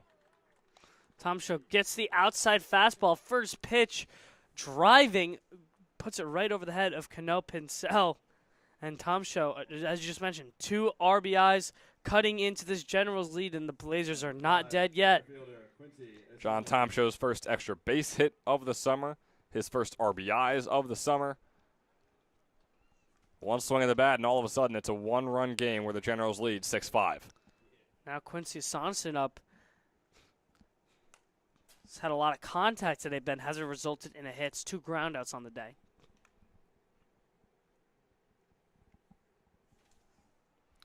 Sonson fouls off the first one. He's got a 0-1 count on him. Tomshow's over there on second. Andrew Brown, it's 26 pitches into his stint so far today. Breaking ball was a beauty, finding the outside bottom corner for the 0-2 count. You consider right there, as a righty pitcher, Ben, it's really hard to locate that breaking ball away to the lefties where they can't do damage. Andrew Brown perfected that pitch right on the corner. Soneson's got the 0-2 count. Tom Show's over there on second after his 2 RBI double. Checking himself was Soneson. Ball escapes from Salmon, and Tom Show will stay put on third base now. Looked like Brown went with that changeup down. We've seen him flash it a couple times today. Salmon just couldn't get his body down on it. And once again, Tom Show taking advantage. And there's the tying run right there, Ben. Just like that, we could be all knotted up. Nearing the halfway point of this one. 1-2 count for Soneson. Flies that one sky high. Will it go out? Or will he be out? Guire making the catch. Just past third base. Wind was kind of whipping it around a little bit up there, it seemed. And now there's 2 outs on the board. Still Tom Show waiting patiently over there on third base. Number 7, the DH, Ty Everett. Ty Everett's got to make it pay. Another one of these guys in the Blazers lineup who has been patient. 2 walks on the day so far. And he is a dangerous hitter, though. The Quakertown native here playing for the Quakertown Blazers. 4 for 15 on the summer. Had a .264 average with Washington College. That first pitch finding the bottom left corner for called strike 1. And another good breaking ball. Looked like that breaking ball almost hit Everett. Dipped right down the middle at the last second. Those are always the beauties of the pitcher. When you throw a pitch that forces the batter to think that they have to move out of the way and it's still in the strike zone, I mean, you can't get any better than that. That one's nowhere near the strike zone, though. Great job by Salmon laying out for it. If that got past him, Tom Show had a real chance of coming all the way home. Instead, he'll stay put. This is a 1-1 count. I mean, Salmon was being that's not even being a brick wall. That's just putting the body on the line right there. Just going horizontal to make that stop. 2 outs on the board. Here's the 1-1. Breaking ball is going to be too far inside and low. Tried to replicate that 0-0 breaking ball we were talking about. Just missed a little too far in with that one. Like he didn't hit the batter. Ty Everett has 3 RBIs on the summer. Looking for his 4th right here as that one's going to be fouled off. Everett hit that ball deep foul. Yeah, it's dancing along the gravel path we have over there at Moody Park, going towards the basketball courts out there.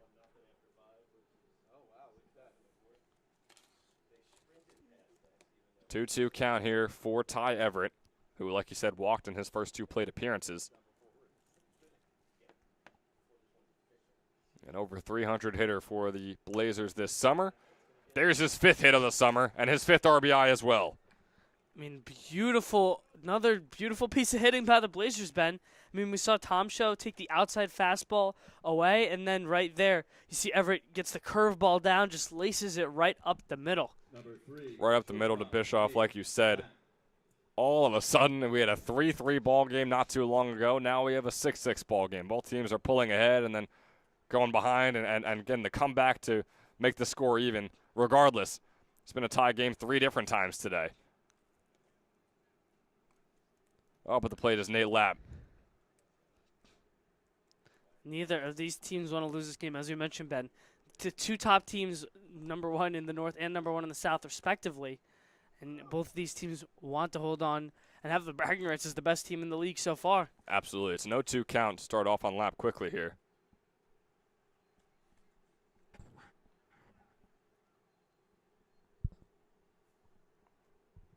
Brown checking Everett over there on first.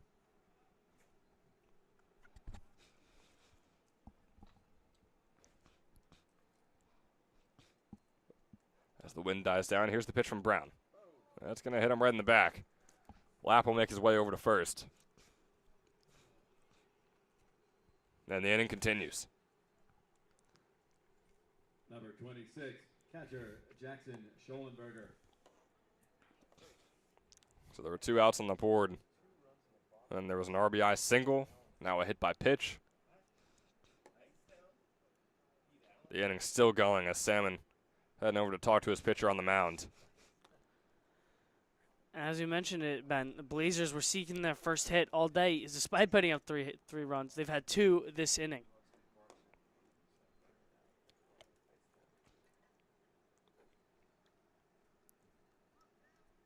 Here's the catcher, Jackson Schollenberger.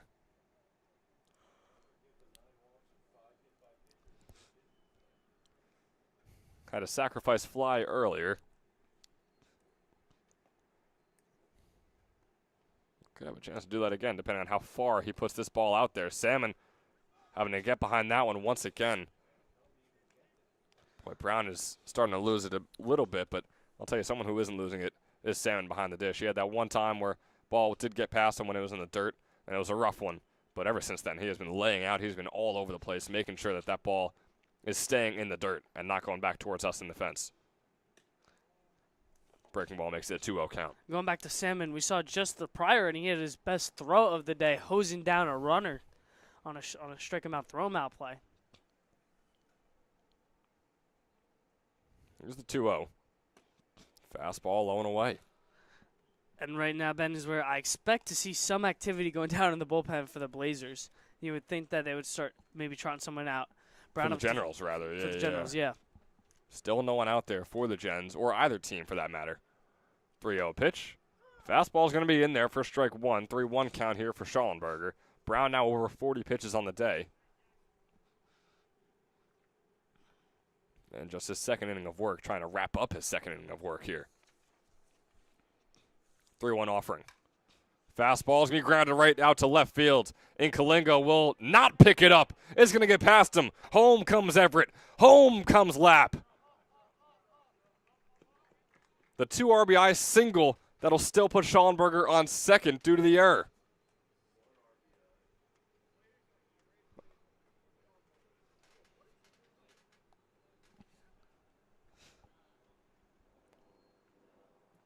Boy, oh boy, the errors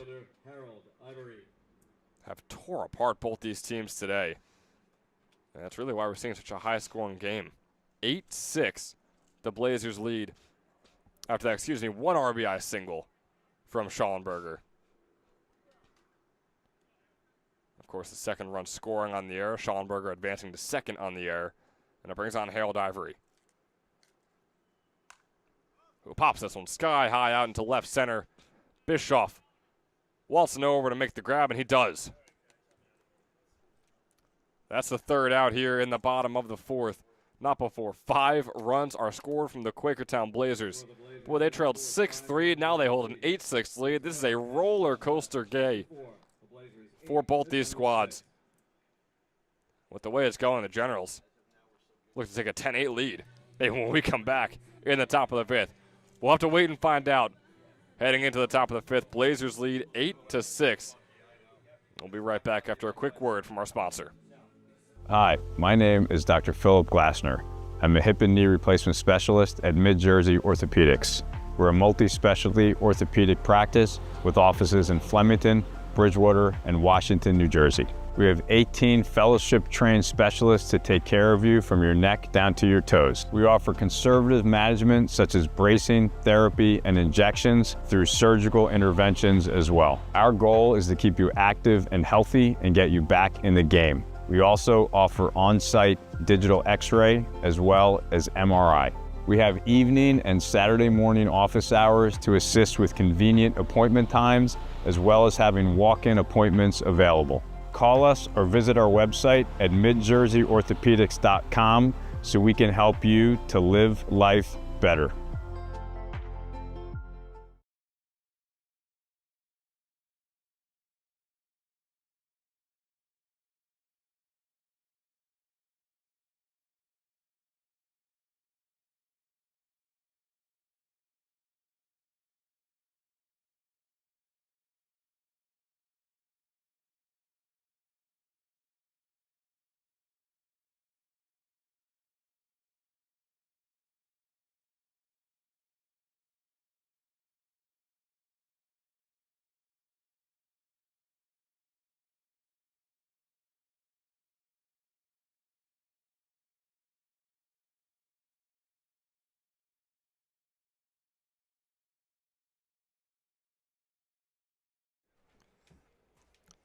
We keep chugging along here at Moody Park.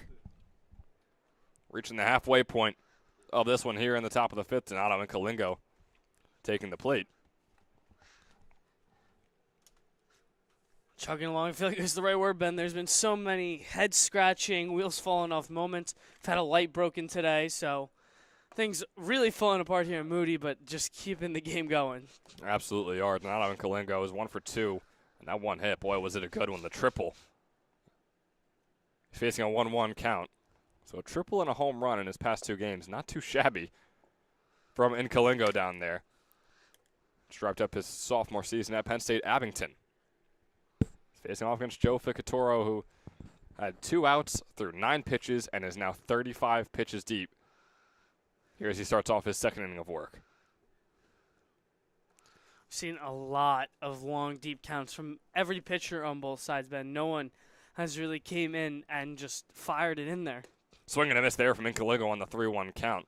Beautiful breaking ball from Ficatoro. We've seen many beautiful pitches from Ficatoro, but it just seems like he's not able to put enough together on one batter. Hopefully he'll have maybe 1 or 2. We'll put 2 strikes on the board, and then all of a sudden, the batter's hit. They just hit a triple out to left center. Whatever it may be, There it is there's right your there. hit batter right there. Call that announcer strings, call it whatever you want. Donato Kalingo's taking first. I mean, it's just been a struggle bus day for Joe Ficatoro. I mean, came in probably the best start out of any pitcher today.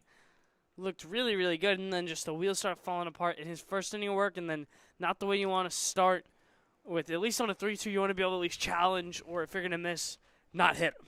He has now hit 5 batters through 6 innings pitched this summer. He's hit 3 batters through 2 innings pitched today. He hit 22 batters through 38 innings pitched in the spring. It is his kryptonite, to say the least. Boy, I mean, if you're going to throw a ball and it's going to be a bit out there and a bit wild, you got to make sure it's away. You got to make sure it's away from the batter because, obviously, Ficatoro knows it better than I do. It's going to go in there and hit him if you don't. He's got a 1-0 count here against Cano Pizzell. Especially if you're Joe Ficatoro with the fastball-heavy arsenal that has a lot of that ride into the righties. You got to be very worrisome and cautious, especially in deeper counts of when you want to throw that pitch. Cano Pizzell has an RBI triple today, has also walked in his other plate appearance. Very, very solid day for the Shippensburg University soon-to-be sophomore.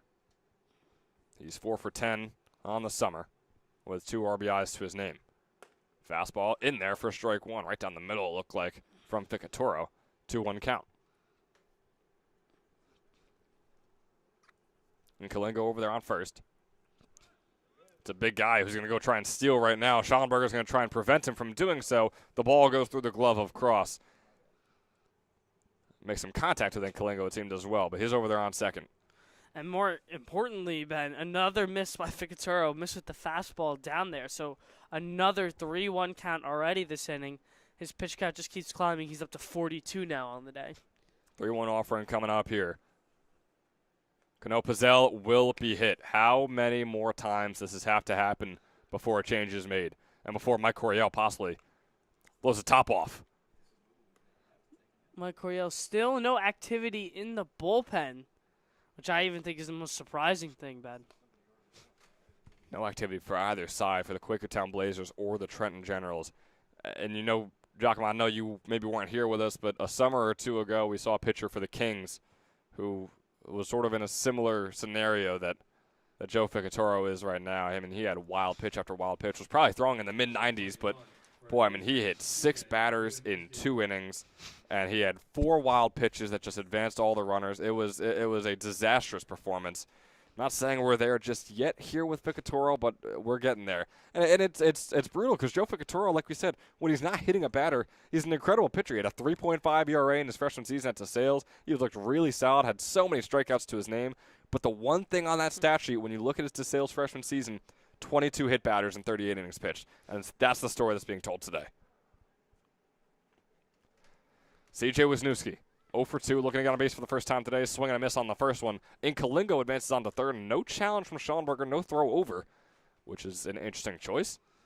I mean, as you mentioned, Inkalingo just kind of taking advantage of the mayhem going on right now on the defensive side of the ball. Oh, 1 fouled off, make it 0-2. Wisniewski has 1 strikeout today, 1 ground out. The 0-2 pitch coming up for him. Off goes Cano Pizzell. It's a high pitch. It's a good one for the catcher, who makes the throw in there in time. Schallenberger. Boy, the placement doesn't get any better than that on the throw over to second. Cross didn't have to move an inch. Catches the ball, making the tag all at the same time. And the second out, or the first out rather, is on the board. Boy, it has been a long top of the 5th inning. Most definitely has been. And I mean, you mentioned Schallenberger. The throw literally took cross right into the runner, excuse me. Doesn't get much better than that. This one a grounder. Gets past the third baseman Kratz. Home comes in Kalingo. And Wisniewski heading all the way to second base. So it will be an earned run. Kalingo will come home and be earned.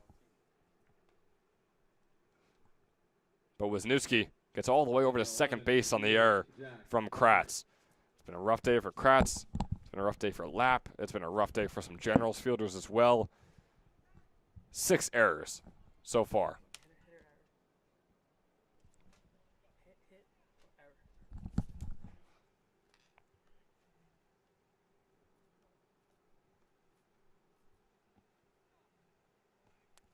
So moving on through the order here for the Generals, Jack Ploppert up at the plate. Those are some beautiful, like teal, sort of light green gloves he's got, matching the bottom tape on his bat.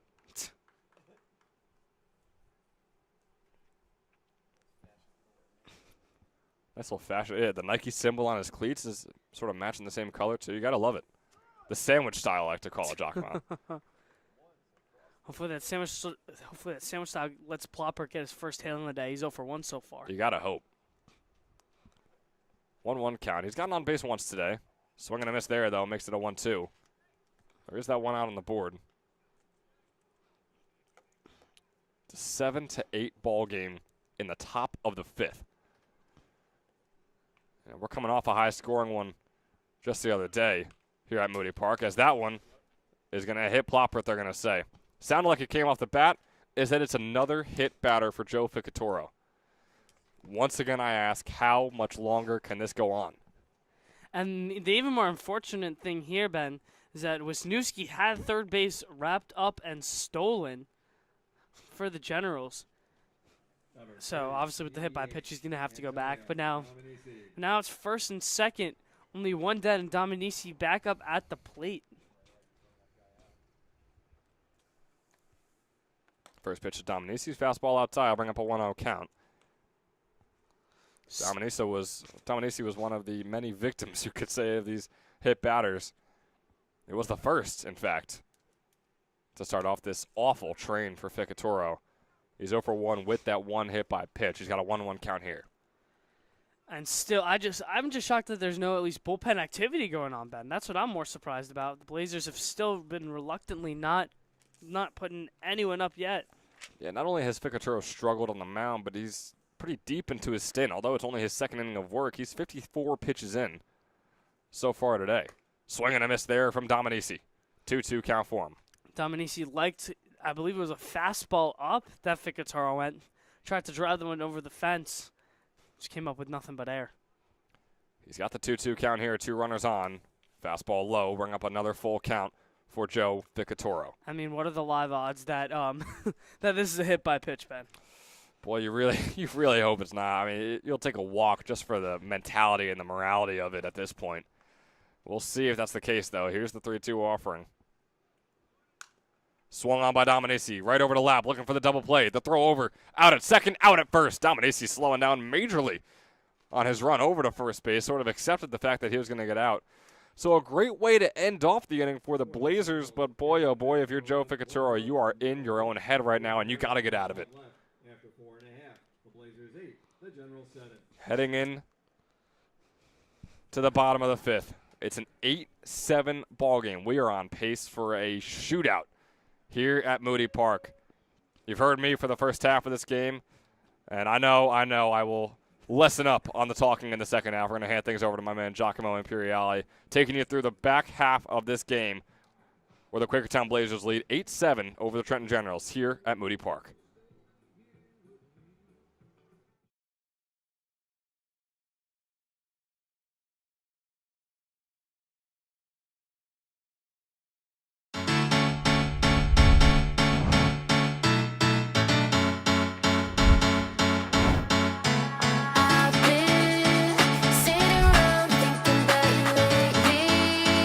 Having second thoughts about you, baby, and I can't sleep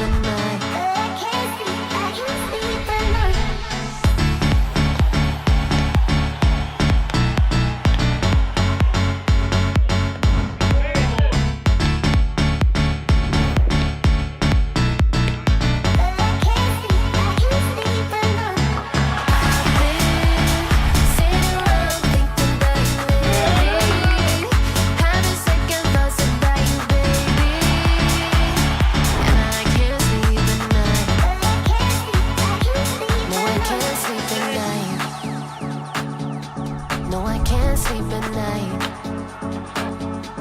No, I can't sleep at night. No, I can't sleep at night.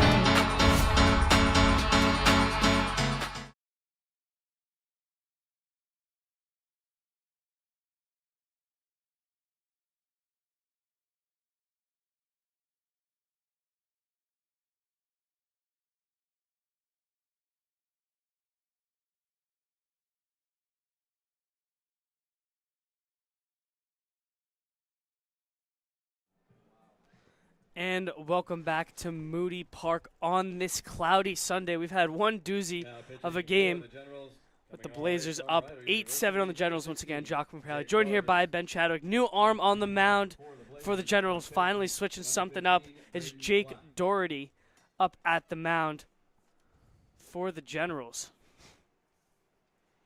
His first pitch is a fastball that misses up. Doherty, the junior, coming into this game, wrapped up his junior at Ryder. He was a perfect 5-0, but withheld a 7.6 ERA and 29 earned runs as his second pitch. It's a fastball dotted away on the corner. It's a 1-1 count. Hey, and Giacomo, you kind of mentioned it before. I guess the hitting unit over there at Ryder kind of noticed that Doherty was struggling and must have had his back. I mean, 5-0 record with a over 7 ERA is definitely an interesting stat line. But then again, this has been a crazy day. Why not just throw in the guy with a crazy stat line? His 1-1 pitch is a fastball. Gets a little bit by Braden Black, just able to foul tip it, and he's ahead of 1-2. And we've seen this a lot today, Ben. These pitchers coming in out of the bullpen, getting ahead of guys, and then the wheels start falling off as they start getting deeper into the innings and counts. Which is strange because usually you see guys kind of warming up to each batter as they go through the order, and maybe they start off a little slow and they really, really hone it in later on. But, yeah, you're absolutely right. I mean, we saw it with Quakertown just before where he had 2 outs through 9 pitches and then just completely fell apart. And you hope it's not the same story here for Doherty, but he's on that path. And the 2-2 turns into 3-2. As we mentioned, it ahead 1-2. Now falling back to a full count. Doherty being tested here by Braden Black at the plate. He's had 2 walks on the day, looking for his third. The full count pitch is swung on and missed, strike 3. Nice little change of pace there, Ben. At least it was a strike on a full count. Didn't get a lot of that from Quakertown, but Doherty has a different response. Definitely a different response from Doherty, and the Generals do trail 8-7, and I would be shocked if they can't put another run on the board with how this game is going. But still, to hold the Blazers to hopefully single digits today would be a big one for the Generals, who have been a very good defensive team outside of that. As Doherty's 0-0 pitch is a fastball in the inside corner. I mean, Doherty not known for his strikeout stuff at Ryder, only 20 on the season while he gave up 23 walks. It's a little bit more of a pinch-to-contact guy. As he hops ahead quickly on Kratz 0-2, went with the fastball in, tunnels it with the curveball, and Doherty dominating this at-bat so far. Kratz, someone who struggled today, is 0-2. The 0-2 pitch to Kratz is going to be fouled off, headed over into the parking lot. Hopefully not a car. Mentioned it a couple times today. I mean, Moody Park has been breaking down. We saw a broken light today. That was the first one I've seen. I don't know about you, Ben. Yeah, this is my 3rd summer here at Moody Park. That is the first broken light I have ever seen. Early on in the game, too. I mean, it was at the bottom of the 1st inning we saw that happen. Very early. As there's a beautiful curveball, strike 3 called. Salmon had a little bit of trouble recovering it, but I mean, just kind of accepted his fate. It was Tommy Kratz. And once again, Doherty, 10 pitches, 2 outs. Let's just pray this isn't a repeat of Joe Quakertown on the other side. And Doherty's not exactly the biggest strikeout pitcher either. I mean, he threw 34 innings at Ryder in his sophomore season, only had 20 strikeouts to his name, but it doesn't look like the story early on here. That fastball just missed out. Doherty begged to differ with the home plate umpire.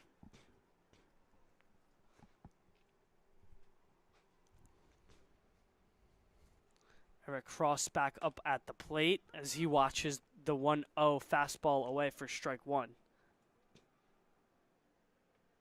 Doherty, just 12 pitches in, has thrown 8 strikes. Not a bad ratio for the rising junior. Cross 0 for 1 on the day. He had that walk and then the strikeout swinging on the nasty curveball earlier from Brown. As he finally hops ahead in the count, it's 2-1. Doherty's pitch, fastball misses down. It's now 3-1. It's loosened a little bit. I mean, this is the worst at-bat he's had so far this inning, Jake Doherty. Still 3-1, still very much in it. Just not exactly the 0-2 count or the 3-2 count you had before. See if he's able to locate the fastball. Just misses off the plate again. It'll be a nice 2-out walk for Eric Cross, which will bring up the bottom of the order. Again, you hope that one walk does not set off a chain event here for Jake Doherty. I mean, again, he's looked incredible through the first maybe 10 pitches, which I mentioned before. Quakertown had the same story. But again, Quakertown, that is something I haven't seen in a very long time. A guy start off that hot and tail off that quickly. Ooh. Throw down is late. Almost hit the batter. Definitely did. I mean, it was a great job by John Tomshaw. It looked like Keanu Reeves out there. Keanu Neal, what am I saying? That's a safety over there on the Atlanta Falcons. Keanu Reeves over there. You got John Wick, the righty hitter at the plate. Tomshaw 1 for 2 on the day. A couple of RBIs. Had that knock earlier in the game. Trying to keep up the hot stick he has at the plate. The one that was fouled back right at almost our camera. That could have been an expensive foul ball back. Yeah, we've seen it plenty of times. There's one that has slightly hit it, so there is a bit of a crack towards the top of the camera. She holds strong, though. I mean, she's a durable one.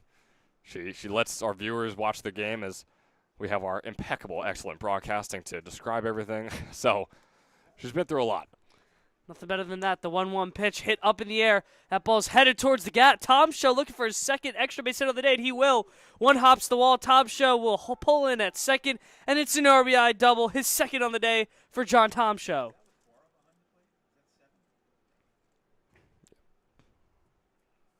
Picking up one defensive change for the Generals now behind. And Tomshaw, the 9-hole hitter, has been the best hitter today for the Blazers. He absolutely has. I mean, 2 for 3, a couple of extra base hits, multiple RBIs to his name now, too. Boy, John Tomshaw able to extend the lead. Again, probably isn't safe with the way this game has gone. Not. But still a 9-7 lead. Not too shabby for the Blazers. Let's go back to it again. Doherty, 10 pitches, 2 outs. And then he walks the guy, almost hits the next batter, leads to the runner getting a second, and then Tomshaw makes him pay with the RBI double. Now dubs Quincy Asanason. Yeah, back at the top of the order, definitely a different game he's been having compared to Tomshaw. Tomshaw 2 for 3, Asanason 0 for 3. Possibility of going 0 for 4 with his fourth at-bat of the day right here. So he watches that fastball up. 2-0 count on Asanason. I mean, you mentioned earlier, Ben, Asanason, smaller guy, only standing at 5'7". He's not going to hit for power. He's done a nice job putting the ball in play today, just hasn't put it right, particularly where you want to get on base. The 2-0 cutter just misses off the plate, and once again, another pitcher struggling after the first 2 out. Doherty behind 3-0 on the 0-3 Asanason. Yeah, you mentioned Asanason might not be the biggest power hitter, but definitely a reliable one, over 300 at Alvernia University in his sophomore season. Asanason, we've seen a lot of 3-0 hacks as well today, as he's late on the 3-0 fastball. It's definitely interesting. You know, when I talked to Will Burkaw, who again is going into his junior season at Gettysburg University and was our stolen base champion last summer in the ECCBL, he just told me, like, it doesn't make any sense. Like, especially with these guys. I mean, he was like, yeah, of course, if you're in the SEC, if you're in the majors, or if you're in single A, double A, triple A, of course those guys can pretty easily decide, all right, I'm going to throw this ball right here in the strike zone, and we're going to make sure I get a strike. These guys, I mean, they can sometimes be all over the place. So a 3-0 count especially, 95% of the time, you do not swing on that ball. Apologies, I believe it was a 2-1 count, as that was ball 3 right there. Asanason fouls one back, and that'll finally make the count full. Now it's 3-2.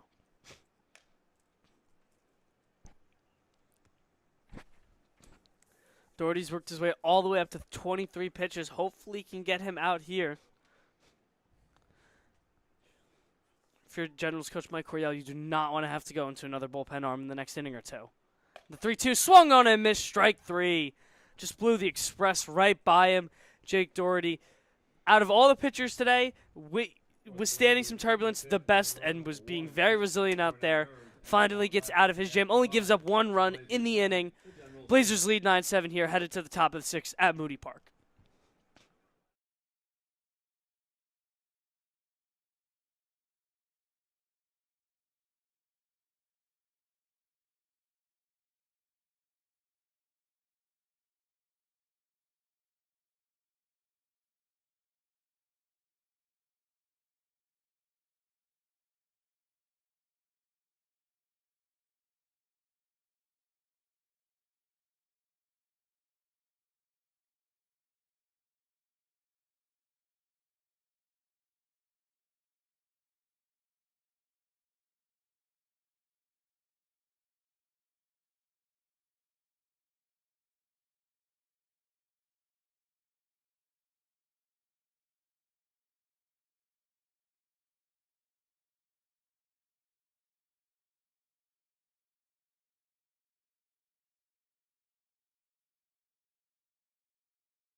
away from Kutztown.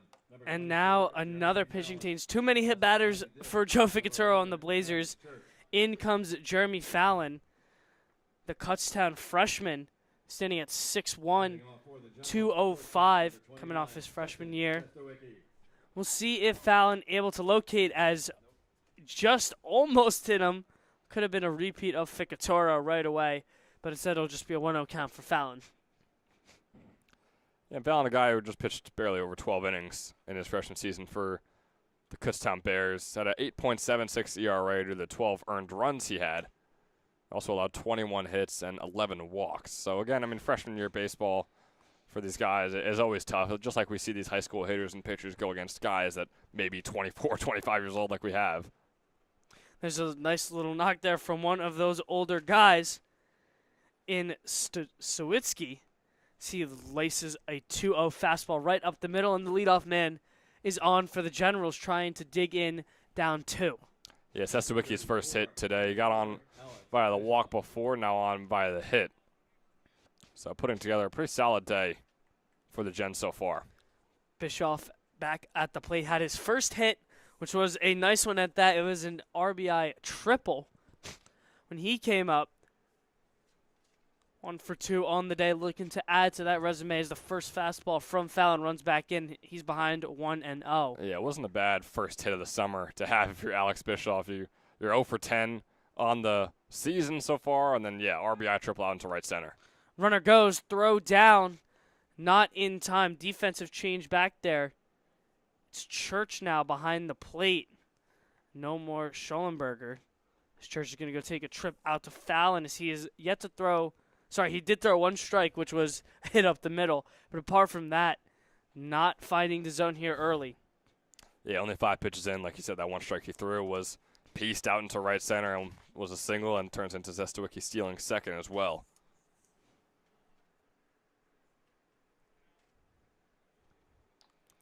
Fallon trying to dig deep here, get his first out. He's behind 2-0 on Bischoff. Bottom of the order up for the Generals. 2-0 pitch is a fastball, misses away. 3-0 he falls behind. That's an unfortunate one if you're Fallon. It's about as close as you've gotten to the strike zone so far, and still not called a strike. Fallon's 3-0 is going to be low. No strike call. It's going to be another, it's going to be another Blazers walk. We saw a lot of those from Ficatoro. And now Fallon issues the first one. Now prime position for the Generals to try and pounce and get back in this game. Once again, trailing 2. Up comes a new bat in the order, J.C. Laguana coming up. Yeah, it's a hell of a walkout music, too, for J.C. Lacara. Got the sirens blaring as he takes the plate. It's all for a bunt. It's a sack bunt, fielded. The flip is good from Fallon, so he'll get the man out at first. But Laguana does his job, advances both the runners. Generals in prime position now, first and second, only 1 man out. And Luke Guire, the Delaware commit, coming up now in prime position to knot this game up. Guire's still a guy that hasn't gotten a hit on the day. He's been hit by a pitch. He's been walked. So we'll see what he's able to do here in his 3rd plate appearance. Yeah, Guire, we mentioned having him that patient approach. As he rips this one, that's headed towards the gap in right center. Days pull sides. Off the wall, barely just didn't get out. Guire's upstanding with an RBI double, and he knots this game up. It's 9 apiece here at Moody. 2 RBI double at that, too, Giacomo. I mean, my goodness. Luke Guire, we talked about how he's patient. Yeah, they got a walk, got a hit by a pitch, and then first swing of the bat of the at-bat right there. Nearly gone. I mean, 3 feet maybe away from seeing the 2nd home run of the summer here at Moody Park. Right off the Ryan and Coriel sign out there in right center field. Guire got a pitch he liked and just drives it to the pole side and knots this game right back up at 9 apiece. I mean, it's been a whole lot of the same, Ben. I mean, it's been rough pitching, not a lot of locating, rough defensive work. And then when one team jumps out to a lead, the other team fires right back. Absolutely. Can't say we're surprised after watching the first 5 innings of this one. As this one is popped up by Tomasetto. Should be catchable. Sonson running in, able to make the catch for the 2nd out. let alone the more impressive thing there, Ben Fallon was able to hop ahead, got ahead 0-1 on Tomasetto, something that's been a little bit of a rarity today. Absolutely has been a rarity. And it was something, again, we saw him do in the first two batters. I mean, he got ahead on him. 10 pitches was looking very, very solid. And similar to Quakertown, sort of fell apart. Not entirely falling apart, just like Quakertown did with all the hit batters and whatsoever he had going on. But still not an ideal start to the day for Jeremy Fallon. Donato and Kalingo do up the plate. He's 1 for 2 with a couple of RBIs as well. I had that triple earlier. A lot of triples today. A whole bunch of triples today. It's not something you see too often. Usually, most likely outcomes of each at-bat or when it comes to hitting-wise are a single, a double, then probably a homer, and then a triple. Triples are just so rare, but wood bats, ECCBL, big field, like I said, they can happen. And Kalingo foul tips that 1-0 pitch. Evens up the count at 1 apiece. Once again, Fallon, though, at least does have 2 outs, only 13 pitches thrown. So apart from the Guire double, has not had the worst inning out of a Blazers pitcher so far today. We'll say that. He has not. Yeah, there's still the 2 runs scored, and the game is tied up. But again, the Generals' bats are just on fire right now. Guire goes, breaking ball up. Bad throw behind the plate from Church, spiked. It was a nice defensive effort there by Kratz to knock the ball down. More that went off the shin. But yeah, the curveball almost hit the head of Inkalingo right there. So the runner will advance. It's Guire on third now. Inkalingo with another RBI opportunity. Sees now ahead in the count 2-1. And it was a pitch that should have allowed Church to have a pretty good look at the throw over to third base. It was a breaking ball that was high and inside, so you just bounce right up and get the throw over. You're already moving towards third base, but like you said, he just kind of threw it in the dirt 3-4 feet away from third base. And Kratz, good job of stopping it, but he really had no chance of getting Guire out there. Kalingo watches the fastball running too far in. Now 3-1. This is where Kalingo is going to look for that pitch to drive, Ben. The 3-1. They're going to call it a strike. Almost hit the batter. Kalingo in absolute shock after that pitch. And you hate to say this ever, but that is just a blatant bad call. That is a ball that is quite inside, and you got it. I'm with the batter here. You know, Kalingo thought that was a ball because it was a ball. Either way, it's 3-2, and Fallon able to take advantage of the rough call. Rings up Kalingo via the strikeout, but not before Guire does the damage. Not in this game, up at 9 apiece. Headed to the bottom of the 6th. Let's see how the Blazers respond. Hi, my name is Dr. Philip Glassner. I'm a hip and knee replacement specialist at Mid-Jersey Orthopedics. We're a multi-specialty orthopedic practice with offices in Flemington, Bridgewater, and Washington, New Jersey. We have 18 fellowship-trained specialists to take care of you from your neck down to your toes. We offer conservative management such as bracing, therapy, and injections through surgical interventions as well. Our goal is to keep you active and healthy and get you back in the game. We also offer on-site digital x-ray as well as MRI. We have evening and Saturday morning office hours to assist with convenient appointment times, as well as having walk-in appointments available. Call us or visit our website at midjerseyorthopedics.com so we can help you to live life better.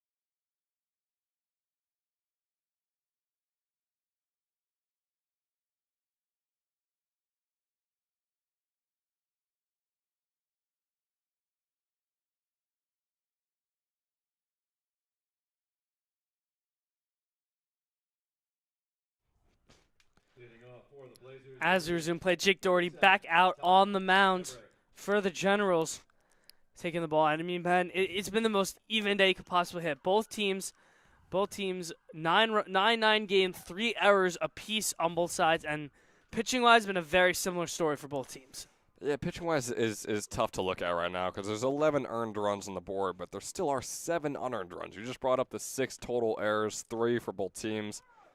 So all around, it's just been a defensive disaster class. While the bats are getting hot for both teams as well. I mean, we've seen 10 combined hits, triples and doubles galore. I mean, it has just been an absurdly offensive shootout. As the 0-1 pitch grounded up the middle. Tough bounce, and that throw goes over the head. Stowicki, his third error on the day.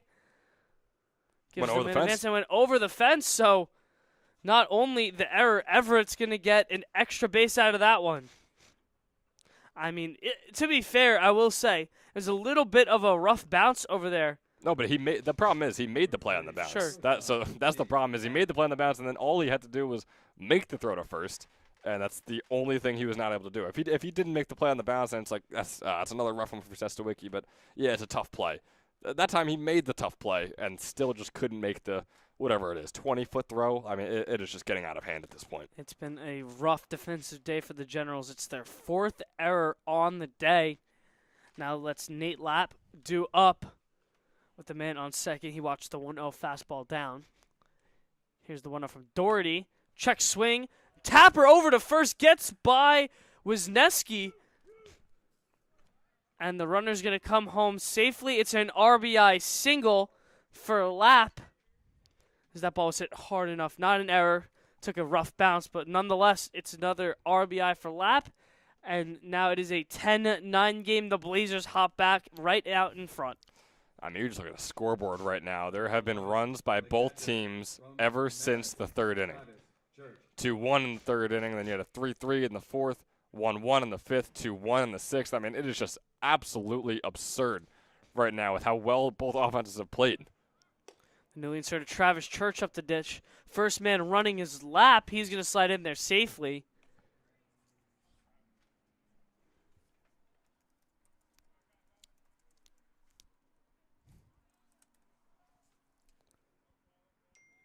Travis Church's first at bat, like you said, will be interesting to see how he's able to play right here.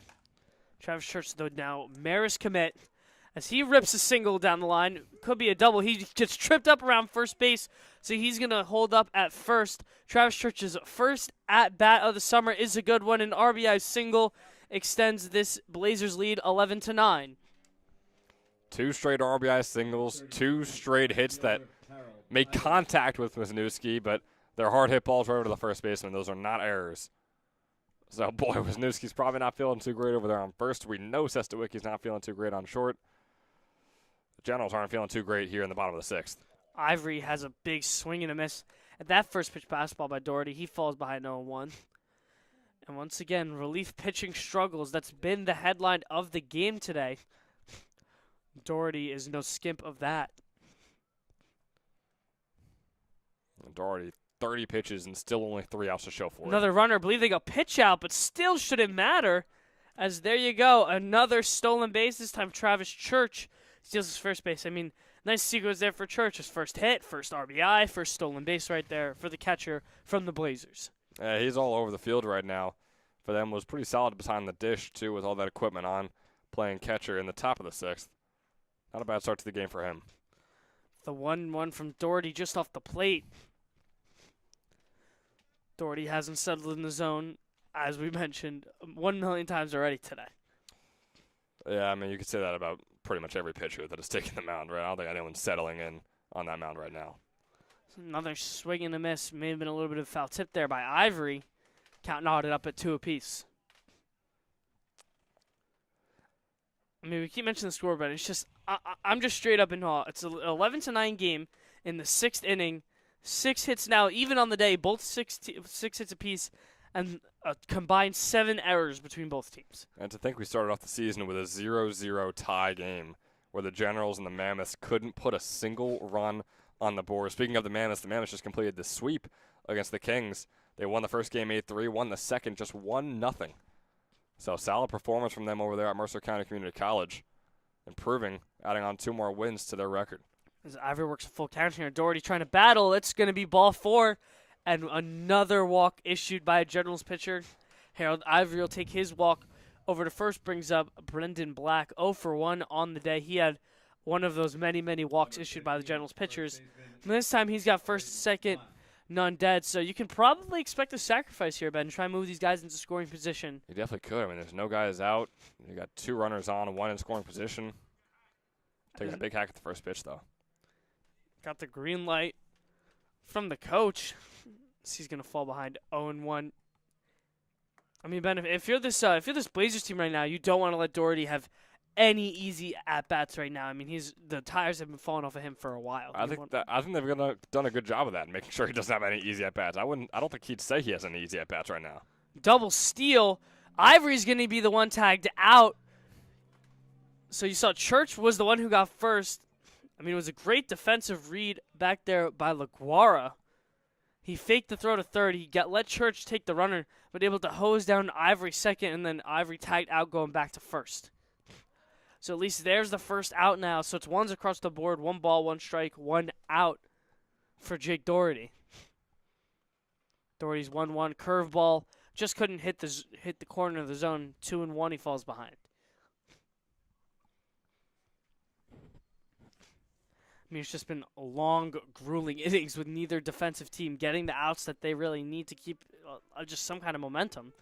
As Doherty misses upstairs with that fastball, it's 3-1. Yeah, long and grueling is a great way to describe this game. And we've had games here at Moody Park where, boy, the game starts at noon. And, well, we're packing up our gear at 2 o'clock. This game will not be that. Already 2:15 after a noon start, and just barely over the halfway point.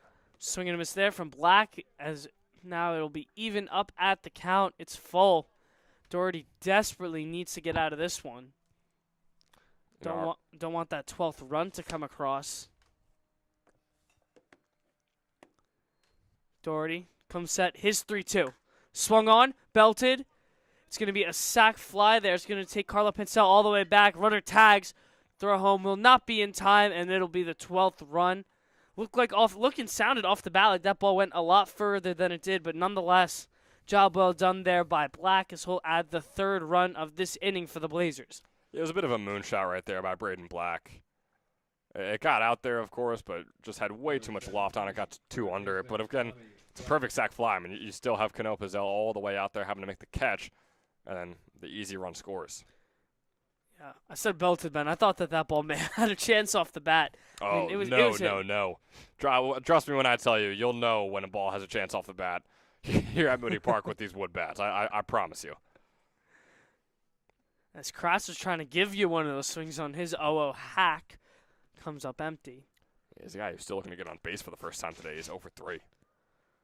And Doherty commanding this at-bat so far. He's ahead 0-2 on Tommy Kratz.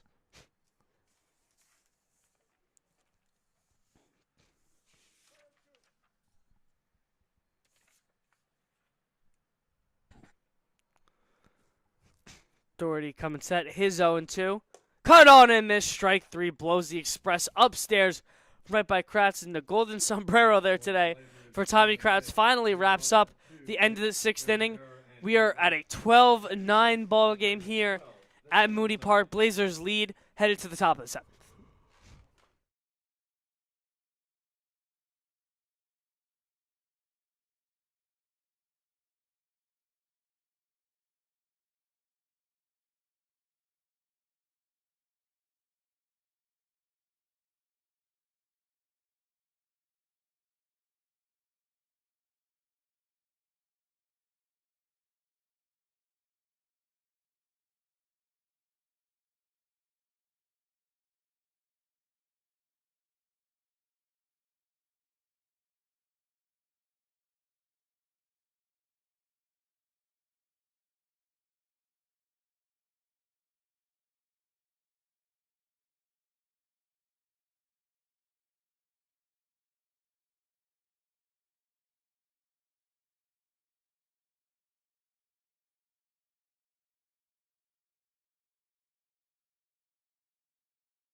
Number 8, Matt Marston. New pitcher on the mound for the Blazers. Matt Marston is the name. Just wrapped up his freshman season at Bloomberg University. Threw a good chunk of innings, man, up to 27 and 2/3 innings, owner of a 5.2 ERA, and gave up a decent amount of hits, gave up 27 hits, but only 16 earned runs on the season with 22 walks and 22 strikeouts. So a very balanced and even pitcher, a lot of walks, a lot of hits given up, but had a good chunk of innings, especially as a true freshman coming into Bloomsburg. He absolutely did, and it's a guy we see all these freshman pitchers that can really, really struggle in their first season of college. It was not the story for Matt Marston, so we'll see how he's able to transfer that over into the 2025 summer here in the ECCBL. See, hops ahead with the first pitch strike, once again a rarity. Don't see a lot of those here today at Moody. You definitely don't, or if you do, I mean, it's because there's a new pitcher coming out there, and he's just looking incredible through the first two batters he faces. As there it is right there, a beautiful 0-1 breaking ball as Marston now ahead on Cano Pitzel 0-2. Marston standing at just 5'9", 185 from Quakertown. As check swing, they're going to say he held back. That was a close one. Thought he may have went around on the swing. Nonetheless, Cano Pitzel able to hold up the swing behind 1-2. Second Blazers pitcher in a row, Ben. That is another Quakertown native playing for the Quakertown Blazers. Yeah, not too far of a drive. I mean, it's great for them to say. I mean, I know we can't say. I mean, you're all the way out in Metuchen, so a little over an hour drive for you. I got about a 50-minute drive from Monroe. So making the trip out for Moody Park for sure. But these guys, especially for their home games like Marston, maybe just walk to the field if you really can. Doing it for the love of the game, Ben. As that 1-2 fastball from Marston missed outside, now 2-2. Marston comes set, pitch, check swing, tapper for the mound. Marston had a little bit of trouble corralling it in, but he'll do it. Flip over to Blacklow. It'll be the first out of the inning. And once again, Ben, yet another relief pitcher gets the first out. But man, I'm not excited yet, Ben. We've seen You don't want to cast a spell on him. Not at all. Not at all. He's always able to not do exactly what the last 4 relief pitchers have done to a T. But again, he's on pace because he just looks good. So let's just say he looks good, and then if it happens, then it happens. A rarity today of an 0-3 performance so far from C.J. Wisniewski. That first curveball cut on and missed. They'll call it on the check swing. As Marston once again hops ahead on the batter 0-1. Yeah, Wisniewski's 0 for 3 today, like you said. He's struggled so far this summer. 2 for 10 on the summer, was 3 for 32 in his spring season over their redshirt sophomore season at NJIT. A Monroe native, so having to make that 50-minute drive like I just said. But, yeah, he's had a struggle so far in the year 2025 just overall. I think Monroe baseball itself had a little bit of struggle this year in the GMC, so Monroe players struggling, not so much of a rarity this year in 2025. Yeah, so you're saying I'm struggling with the headset on? Is that what you're saying? No, I didn't say anything about you. I'm just saying Monroe baseball players are struggling. As Marston struggled to locate that fastball right there as it bounces and he falls behind 2-1. Yeah, wind picking up. Clouds starting to clear up a little bit, you could actually say. It's around 2:30. Rain is looking to come in at around 4. This one's popped up by Wisniewski. Black giving room, and he'll have enough room to make the catch. Marston, once again, quick performance so far. He's the first 2 outs, and he has them with 9 pitches done. The exact same thing that happened in Ficatoro. It's the exact same thing happened, Joe Ficatoro. 9 pitches, 2 outs. Hopefully Marston, though, able to make quick work of Ploppert here, who's 0-1 on the day. Again, yeah, just let Marston play his game, and if he turns out exactly like the others, then we can laugh about it and do whatever. But for right now, he looks great. And that 0-0 curveball looks pretty good as he hops ahead 0-1. Ben, I mean, it's been pretty simple. Marston's hopped ahead on all 3 batters, and so far it's been very successful for him in this quick inning. He absolutely has, man. It could be the first 3-up, 3-down inning of the entire game right here. You don't want to say that just yet. It's no 1 count, though. That curveball misses away. Tries to do a little bit too much with it. Evens up the count on 1 apiece. Boy, yeah, the stuff and the rotation on that ball is absolutely absurd. That was one of the craziest curveballs I think I've seen today, at least. I mean, that's just classic textbook example. You throw a disgusting curveball for a strike at 0-0, and then you try to do a little bit too much with the next one. Yeah. Didn't try to do too much with that fastball, but off the plate, they're going to call it 2-1. I mean, I feel like just because of the sheer wildness of some of these pitchers today, you got to kind of give a little bit of leniency with some of these strike calls. Yeah, I thought he really painted that bottom right corner right there. Umpire disagreed with it. It's a tough call to make, so move on with the 2-1 count. Marston, the windup. Here's the 2-1. Curveball, just couldn't clip the top of the zone. Now it's 3-1. And now here's where the same exact story comes into effect now. They're facing Ploppard, still looking for his first hit today. Still looking for his second hit on the summer. He's 1 for 10 so far in his first few games with the Generals. Ploppard grounds that one right side. Black, and it goes right through the 4-hole. Black and Church, a little bit of miscommunication. Black thought Church could have given a little bit more leeway, so didn't lay out fully. But nonetheless, there's a 2-out knock, and Marston could now be falling victim to, I'm going to call it the reliever effect today. I think that's a good way to put it. That's possible. That was a tough one. There wasn't a lot of exit velo on that hit right there, but I mean the placement couldn't have been more perfect, finding the gap between first and second. Dane Jorgensen now the pinch hitter coming up. He's the Stockton commit from New Egypt, New Jersey. Played his high school ball his senior season at Jackson Memorial. Hit .283 with a double, a triple, 5 RBIs and 15 walks. So pretty disciplined hitter here. Going up against Marston, who once again hops in front of the leadoff hitter 0-1. Yeah, in his 7 plate appearances, 2 of them have been walks, 2 of them have been hits. So over 500 on base percentage. He's 2 for 5 when it comes to hits. So solid summer so far for Jorgensen. Watches that fastball up. Had a little bit of chin music right there. Count evened up at 1-1. And again, it still is a 12-9 game, although it feels like it still is tied with just how well both these teams have been playing. But the Generals are down to just 7 more outs. Fastball missed up and away, 2-1 now. I mean, we say 12-9 where this feels like a 55-49 game. I mean, it might as well be. We might as well be watching the Chiefs and the Rams in 2020 right now.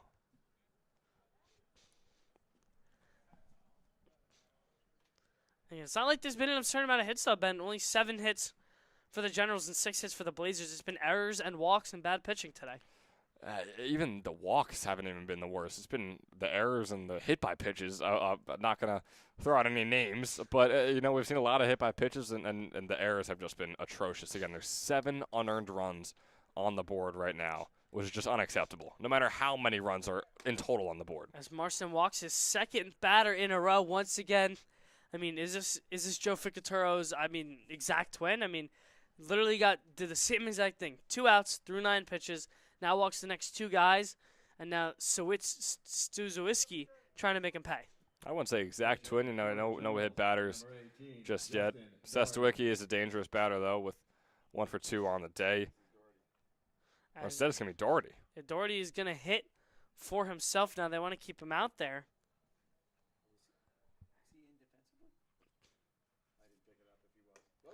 As Dorsey watches that first pitch up and in. It's now 1-0. And this is Justin Doherty out there, the brother of Jake Doherty, who is on the mound right now for the Generals, or at least was.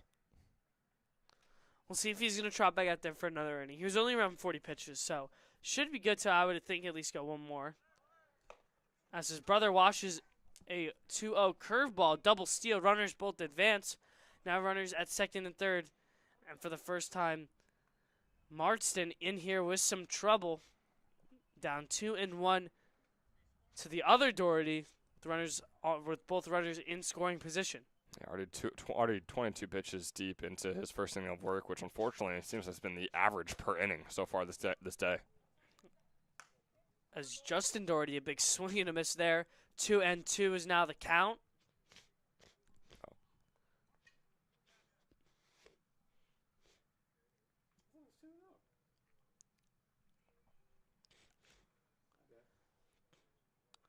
Pitch from Marston missed upstairs. His apologies on the count. It is now 2-2. 2s across the board. Marston looking to get out of his first inning of work unscathed. You got the tying run at the plate right now, too, in the form of Justin Doherty. Doherty fouls off the curveball, hanging in it with the count. Remains at 2-2.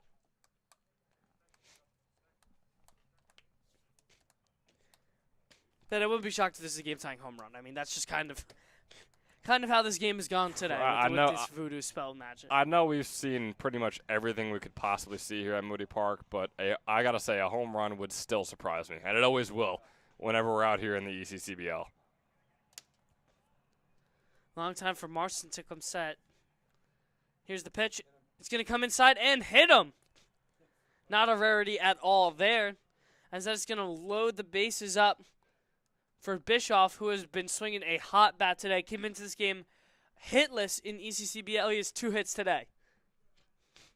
Yeah, Bischoff with that RBI triple before. Definitely a power hitter because he just showcased it prior. Batting all the way 9th in the lineup. I mean, you got Bischoff with a triple today. Right after him comes Salmon with a triple today. Or it used to be Salmon. I believe it's J.C. Lacara in at the 10th spot now, replacing him at the catcher position. Regardless, though, I mean, these bottom of the order hitters have been showing out for Trenton today. Bischoff tries to hop on the 0-0 fastball, but he'll foul it back and hop behind. Instead, it's 0-1. And just a long daunting game. Already up to 2.5 hours on the game. Not even through a half of the 7th inning yet. Bischoff was on that Mercer County Community College team that had a very solid season. He swings hard at that one. Looking for another triple here, Guac. I mean, listen, I don't blame the kid. He's kind of been getting into his rhythm. Even his at-bats, believe it was a ground out, was his only out today. His at-bats have just straight up looked better today, man.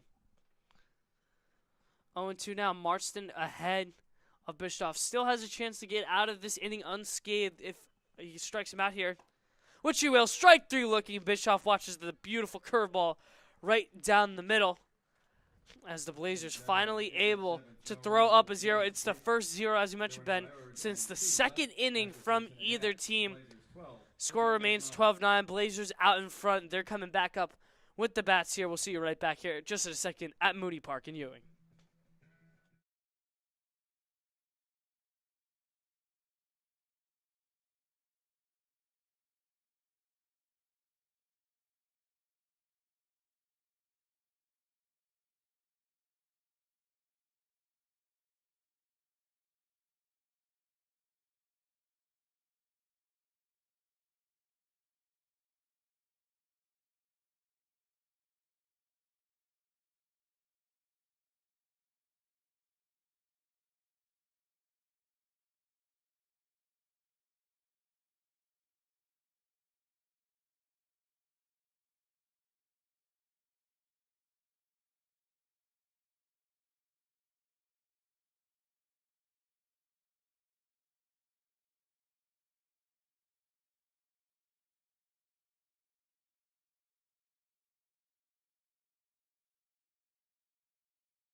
So Jake Doherty remaining on the mound for the Generals. Justin Doherty and Luke Guire are going to flip spots, so Guire moves over to short. And Jake Doherty up to 44 pitches on the day, only threw 2 full innings so far. Eric Cross is going to be due up at the plate. It's 8-9-1 due up for the Blazers. Cross fouls off the 0-0 fastball. And a pretty good-looking one at that so far, Ben. I mean, this Doherty, Jake Doherty on the mound, has not gotten ahead of a lot of hitters today, so that's a good sight to see so far early in this bottom of the 7th inning. Yeah, when he was on the mound in his first inning of work in the 6th, he allowed those 2 runs. But still, again, I mean, 2 runs is unfortunately a decent inning today. I mean, it's an average inning. We've had much worse, so you can't feel too bad about what Jake Doherty's done out there on the mound right now. As Cross fouls back his 2nd straight pitch, and Doherty ahead on Cross 0-2. Here's the pitch, flied out, left field, could be trouble, giving room. It's going to be a foul ball. Luckily, As almost there was a rough collision there between Doherty and the left fielder in Kalingo. I mean, it kind of is an unfortunate pitch there for Doherty. You want to get that out so badly. It was just a weak little blooper. But just hit it right into no man's land, but was luckily foul. Yeah, it was a close one that, we saw three guys were chasing down. You see Doherty chasing it down. You see Guire and Kalingo all racing towards it. You would hope, if you're Jake Doherty, that one of them is able to get to it. But it's still way ahead in the count. Pitchers count here 0-2 on across the first batter here in the bottom of the seventh. I mean, being ahead today has really just not mattered at all between the hit by pitches and all the walks and everything today. It hasn't really mattered if pitchers have been up in the count. As there is a prime example of it right. Oh, it did not hit him. Wow. Cross barely able to get out of the way. I mean, it ricocheted off the ground. Thought it drilled Cross, but they're going to say no, it didn't hit him. Yeah, sort of. I'm with you. I heard that little thud, and I thought Cross would be taking his base right now, but he, I guess, luckily spun out of the way, and yeah, he's going to stay up there. Lefty hitter in the right side of the batter's box. Doherty now up to 47 pitches, nearing the 50 mark in his third inning. A lot of long relief appearances for every pitcher today. As the 0-2, the 1-2 just misses off the outside corner. As Cross has now worked to count back to even, it's 2 apiece.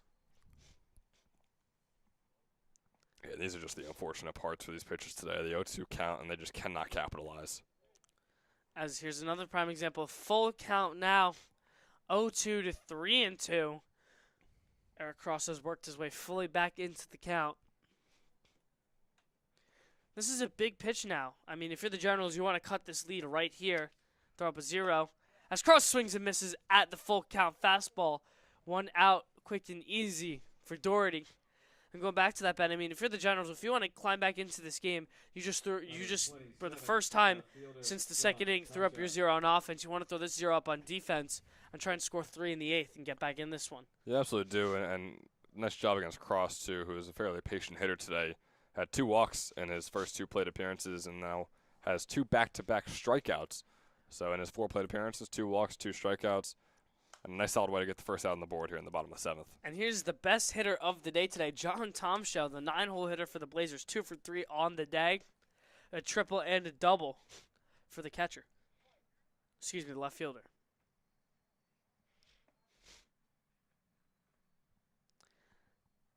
The 1 pitch to Tomshaw skips in the dirt, even up at 1 apiece.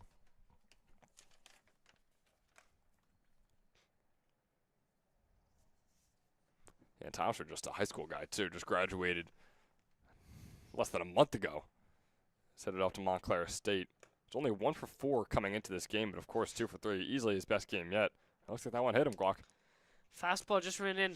I mean, I feel like that one was a less than blatant hit by pitch than what we're used to today. Just skimmed Tomshaw. But now you have the 0 for 4 Quincy Asanason due up. So if you're Jake Doherty, this is the guy. Honestly, the perfect guy for a double play ball. It doesn't hit the ball too hard. Hits the ball on the ground. We've seen him hit a couple grounders back up the middle into short today. So hopefully for Doherty, you can roll up the double play ball here. Yeah, it is very surprising. I have Tomshaw, who's at the bottom of the order, similar to some Gents batters. Oh, there's a hiccup there. Yeah, as Tomshaw takes off the first pitch, running LaGuardia, not able to even get a throw down to hose him down. So now it's going to be a runner on second. And a chance for Quincy Sonson to break his 0 for 4 start today. Yeah, J.C. LaCara kind of struggled with the ball, getting it out of his mid and into his hand successfully. But, yeah, like you said, Sonson at the top of the order, 0 for 4. And then you have Tomshaw, who's now 3 for 4 at the bottom. And that's a beautiful bunt by Sonson. Turns on the burners, miscommunication over at first base. Not able to be corralled in. So Tomshaw's going to score all the way for second on the drag bunt hit. Sonson's got his first on the day. It's now 13-9 Blazers lead. I believe it was a drop by the first baseman, Wisniewski. I thought it was a good flip over there from the pitcher. Number 7, the DH, Ty Everett.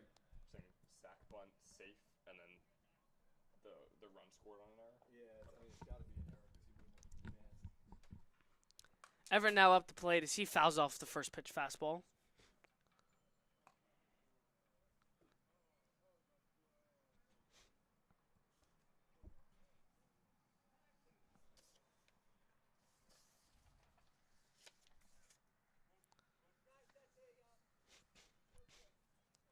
as we're going to have a mound visit here. Mike Coryell wants to go out and visit his pitcher, Jake Doherty.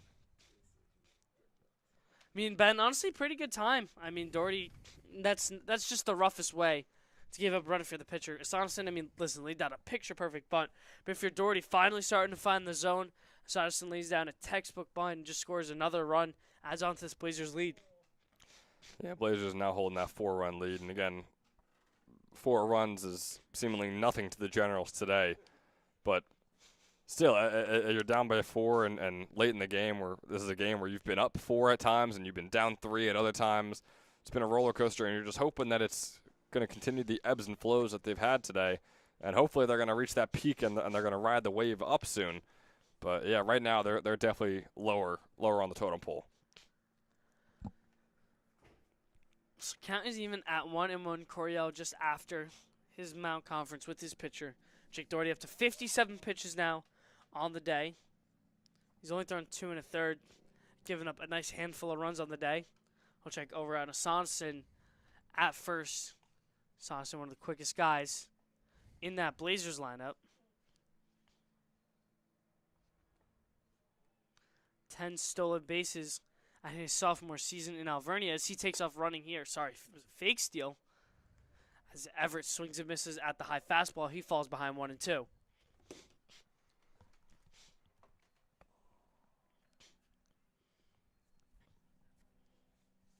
Ty Everett's a guy who this summer has been incredible. He's now 5 for 16 for the Blazers.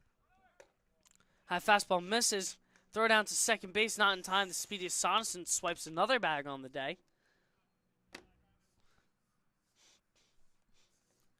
As Doherty now evens up the count once again, 2-2.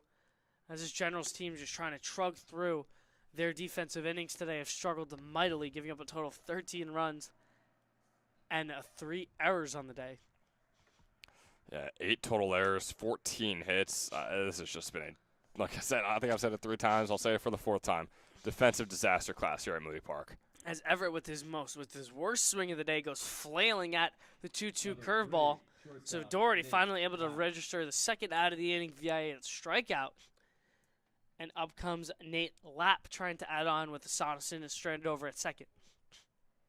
Yeah, Lapp had that RBI single before. He's gotten on base 3 times and has scored a run every single time he's been on base. So he goes chasing at the first pitch. Fastball fouls it off. So he'll fall behind 0-1 early.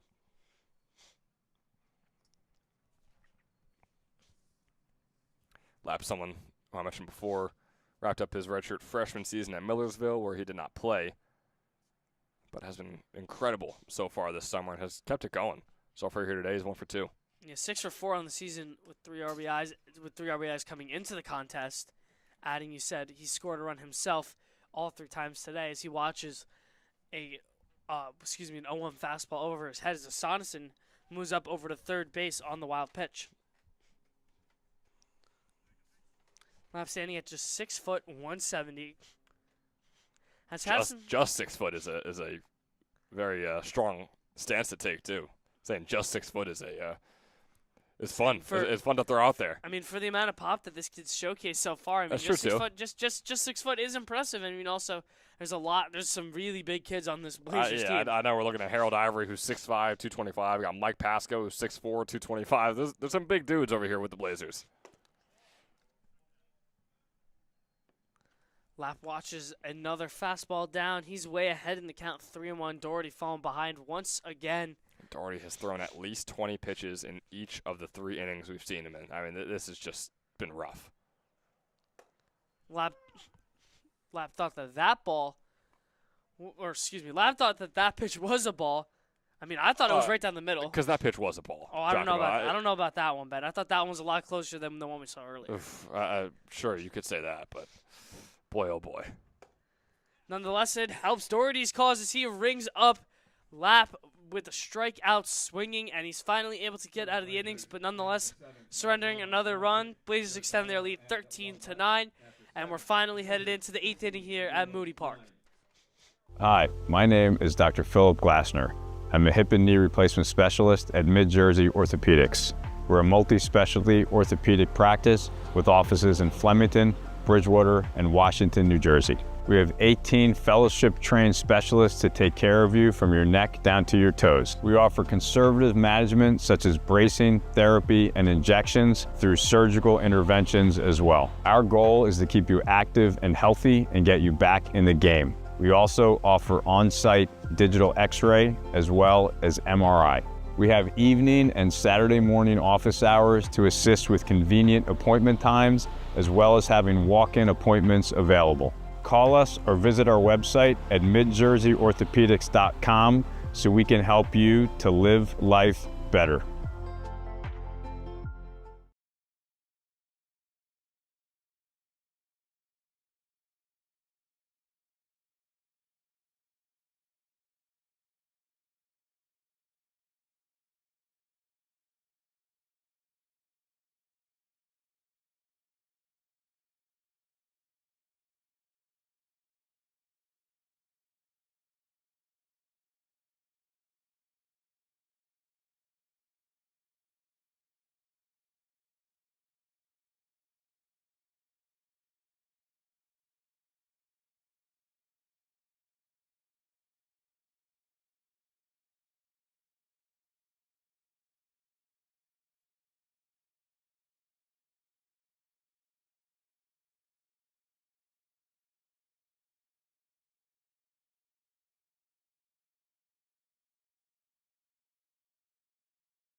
"13-9 is the score here at a wild contest between the Generals and the Blazers here at Moody Park.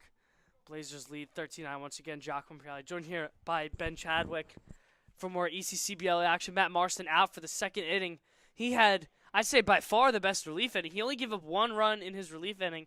He ended up working his way up to 28 pitches. Yeah, But so still. compared to some of the relief outings we've seen today, I'd say probably the best one for Marston. Yeah, it was definitely a more impressive one than what we've grown used to just by watching ECCBL baseball today. But objectively, in the grand scheme of things, still not the greatest inning to still allow that one run and nearly throw 30 pitches in a single inning. And we know both these teams have, you wouldn't say struggled, but the plan was to originally play a doubleheader today, and both these teams kind of communicated and said, like, hey, we don't have the guys for a doubleheader today. Could we just do 1 9-inning game, which is why they're doing it. But with how many pitches are being thrown, we might as well have played 14 innings and 2 7-inning ball games because this is just getting out of hand. I mean, I can't imagine having to play a doubleheader after this game. I mean, we just would have been getting into game 2 as we're now on the top of the 8th finally. As Marston, who fell behind 2-0, battles back in the count on the newly inserted LaGuara and evens it up at 2 apiece.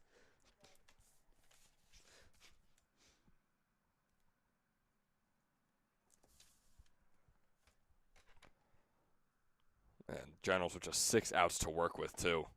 Make that 5. As LaCara is swinging a miss at strike 3, Marston goes with nothing crazy, just a fastball away. And LaCara flails to bring back up at the top of the order for the lead-hot Luke Guire, who hit that towering shot off the wall we saw just last inning. 2 RBI double, almost a home run for the Delaware commit. Yeah, 2 RBIs, 2 runs on the day, 3 walks. I mean, he has been as good as you could possibly ask for. So he watches a nice fastball away. It's 0-1. Yeah, now I feel like, Ben, the Generals kind of are expecting the comeback. But as you mentioned, only 5 outs to work with. That it's still going to be tough having to score 4 runs still. I wouldn't say expecting. I'd say that they feel confident that they're capable of doing it just based on seeing innings that they've been able to post so far today. But, boy, I mean, even with the game we watched today, 4 runs with 5 outs to work with is a tall task. We'll say that. As Marston's hopped ahead quickly on Guire, the count's at 0-2 now. Here's the pitch. Guire tries to shoot it the opposite way. Coryell, head coach Mike Coryell, trying to make a jumping grab, goes over his hands, foul. So Guire able to stay in the at-bat, battling now. I mentioned it, Ben. Marston, not a big strikeout guy in college, but so far today, I believe he has 4 strikeouts on the day. So, I mean, credit to him. He's kind of adjusting a little bit in ECCBL, as there's his 5th on the day. Gets Guire going down with the curveball. That's the most impressive one so far, striking out a red-hot hitter in Luke Wire. And I'll let the people listening decide what's more impressive, the way Matt Marston has pitched so far today, or the difference between the two games here in the Southern Division that ECCBL teams have played. In the Mammoths and Kings doubleheader, there were no walks and one hit batter. In today's 8 innings so far played in this 9-inning game, there's been 14 walks and 10 hit batters. That's nuts. 10 times the amount of hit batters, 14 more walks because there wasn't a single one throughout the entire doubleheader. I mean, just talk about tale of two cities between these two games. Daunting amount of errors, too. I'm not sure how many there were in those other two games, Ben. I can tell you it was not 8. Look, I don't have it right in front of me, so maybe I'm wrong, but I would bet my life savings that they did not have 8 runs in a game that didn't have a single walk, and they won 1-0 in the last one. I mean, with an 8-3 and 1-0 games respectively, I would for sure agree with you. I mean, Marston's by far so far had the quickest inning. He has 2 dead and a 1-1 count here to Tomasetto, who's 0-4 today. Tomasetto skies it, right field, headed towards the gap. Over the head of Ivory. That one has a chance. That one's off the wall. Tomasetto. It's going to be a ground rule double. That ball get out of here? I think it hit the scoreboard post. They're going to call it a home run. Hit the scoreboard post and got out. Apologies for the not hype home run call. It did not look like it went out at first at all. It took a ricochet bounce. Maybe went off the yellow fencing out there. Not sure. It sounded like it hit the wall, but they're going to call it a home run. So Nick Tomasetto hits a bomb. That one got out of here, and that'll be now the double digits now for Trenton. Yeah, very weird home run out there. It looks like it really did just hit off the fence and then bounce down to the ground, and it looked like Ivory would be able to pick it up and throw it down and keep him with a double. Boy, oh boy, I mean, not exactly what we were expecting out of the Generals, but just like that, it's a 3-1 ball game. I mean, once again, apologies on not calling the home run call sooner. I mean, the ball was hit a far away, but it looked like it was a double off the wall from our angle over here. 1-1 count here from Marston as Inkalingo fouls off the fastball. I mean, now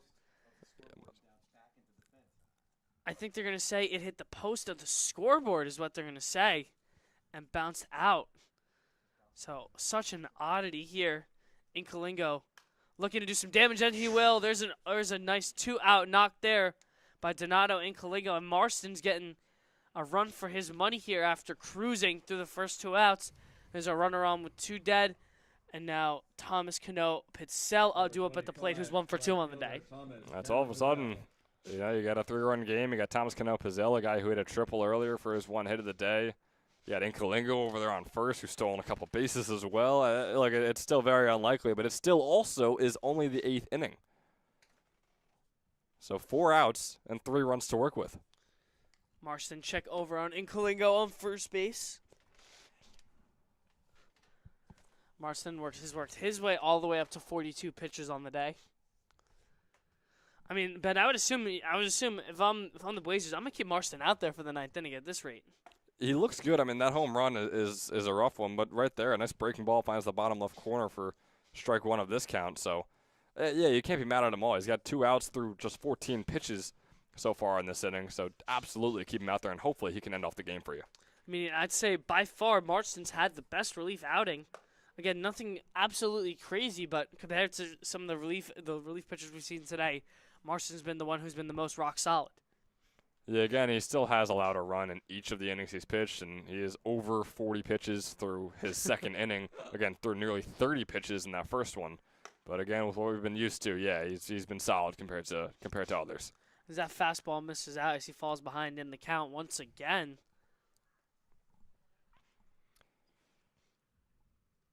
It's now 2-1. As Marston comes set the pitch, it's a curveball swung on, hit over to third base. Nice running grab over there by Kratz, able to make the play. Nice play over there. Tommy Kratz bailing out his pitcher, Matt Marston. And nonetheless, 3 outs left is all the Trenton Generals are going to have to work with at the comeback. Blazers are going to come up, swinging. They're up 3. It's 13-10 here at Moody, headed to the bottom of the 8th. Hi, my name is Dr. Philip Glassner. I'm a hip and knee replacement specialist at Mid-Jersey Orthopedics. We're a multi-specialty orthopedic practice with offices in Flemington, Bridgewater, and Washington, New Jersey. We have 18 fellowship-trained specialists to take care of you from your neck down to your toes. We offer conservative management such as bracing, therapy, and injections through surgical interventions as well. Our goal is to keep you active and healthy and get you back in the game. We also offer on-site digital x-ray as well as MRI. We have evening and Saturday morning office hours to assist with convenient appointment times, as well as having walk-in appointments available. Call us or visit our website at midjerseyorthopedics.com so we can help you to live life better.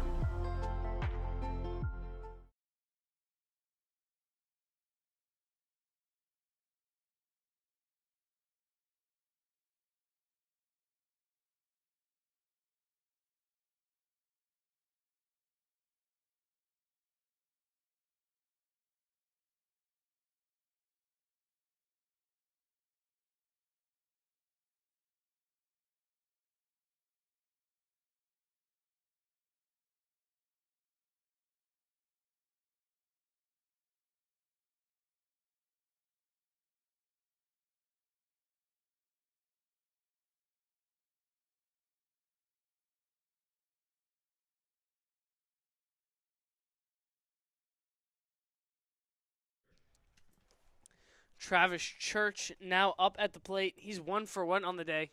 Had the nice single up the middle. Jake Doherty continues to trug out some innings for the Generals back out on the mound as he falls behind 1-0 as his first fastball skips down in the dirt.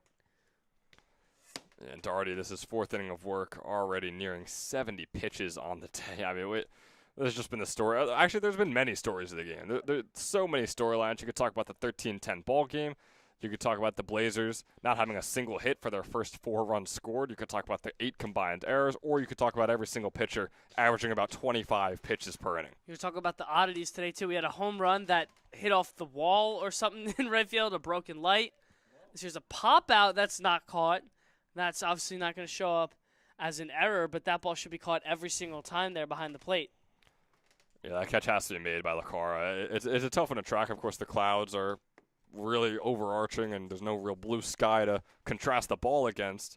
But it's still a tough one, and if you're the Generals, I mean, you just got to get out of this inning as quick as possible, get your bats out there as quick as possible, because they're hot right now.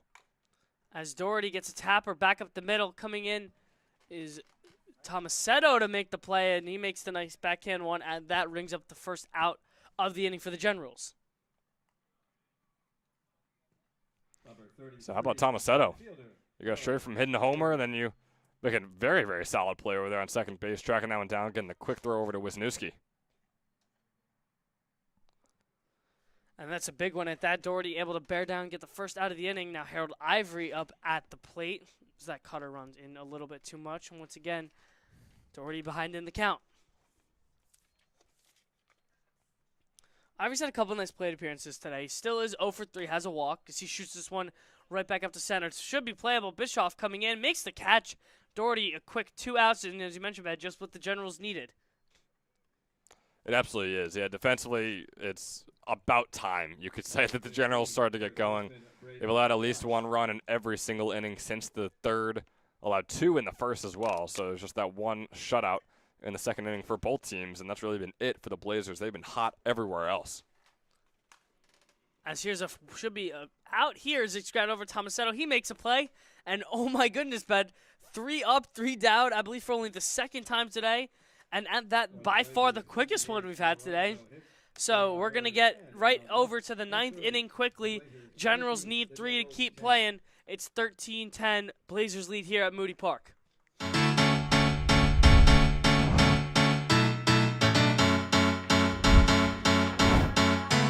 I've been sitting around thinking about you lately, having second thoughts about you, baby, and I can't sleep at night. I can't sleep at night.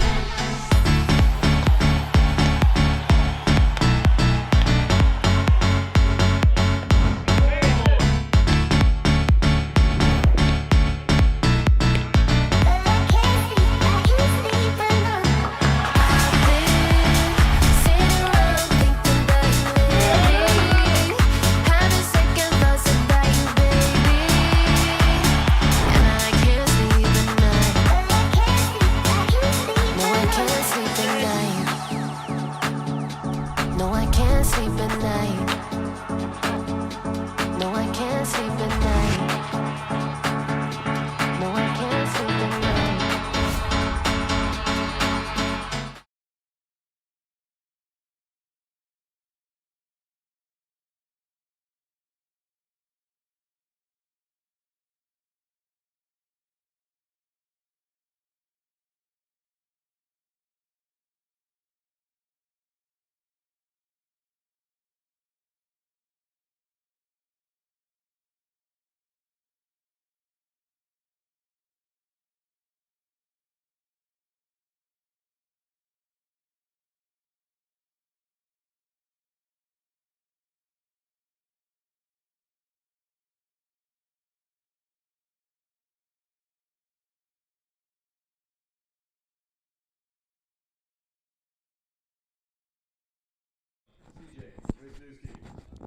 Top 9, here we go. CJ Wisniewski is going to be the one to try and get and going for the Trenton Generals. Matt Marston staying out there for his third inning of work as Wisniewski pops this one up to right field.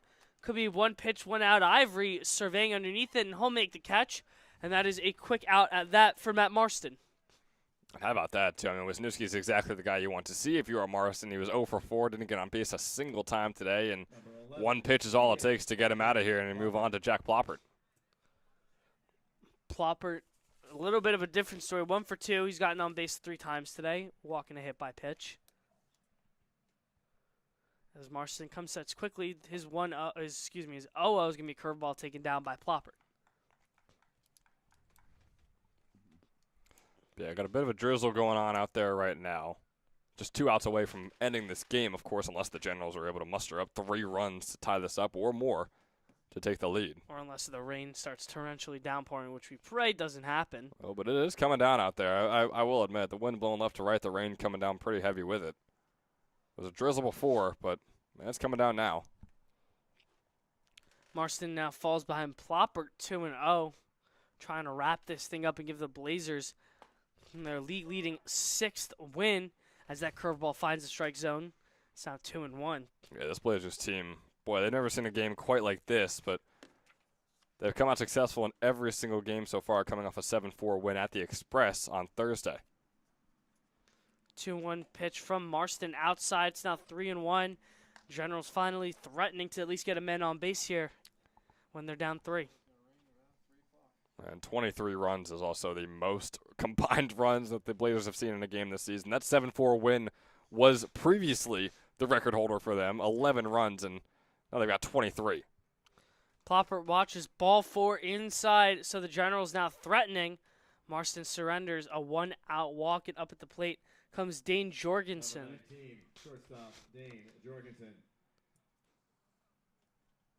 Jorgensen walked in his 1 plate appearance, of course, a sort of half-game substitute that we normally see here in summer ball in the ECCBL.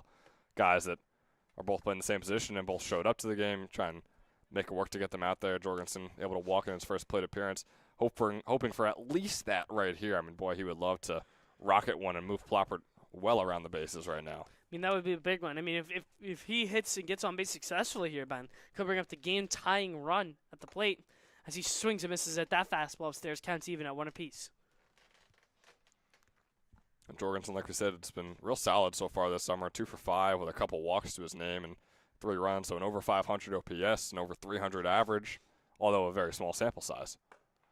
Marston misses way outside with that fastball. It's now 2-1. Weather becoming a factor now, Ben. If you're Marston, you really want to try and, especially as a pitcher, you want to slow your body down, make sure you're fully in control, and have a good grip on that baseball, not letting the ball kind of fumble out of your hand, because that's when we're going to see even more hit batters here. And if you absolutely need to, tell the umpire, hey, I need to swap the ball out. This one is just way too wet for me to throw right now. As Marston able to fire in a strike, it's fouled back by Jorgensen. Count sits at 2-2.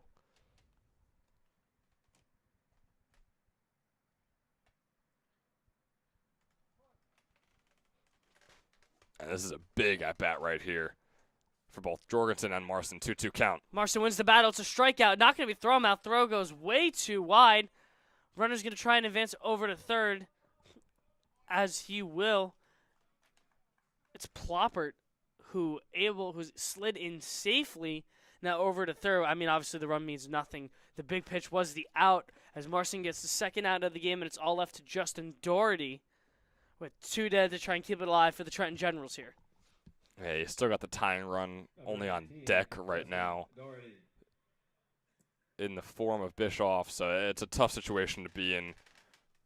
Justin Doherty got to get on base right here, his first at-bat of the game, or second, I should say.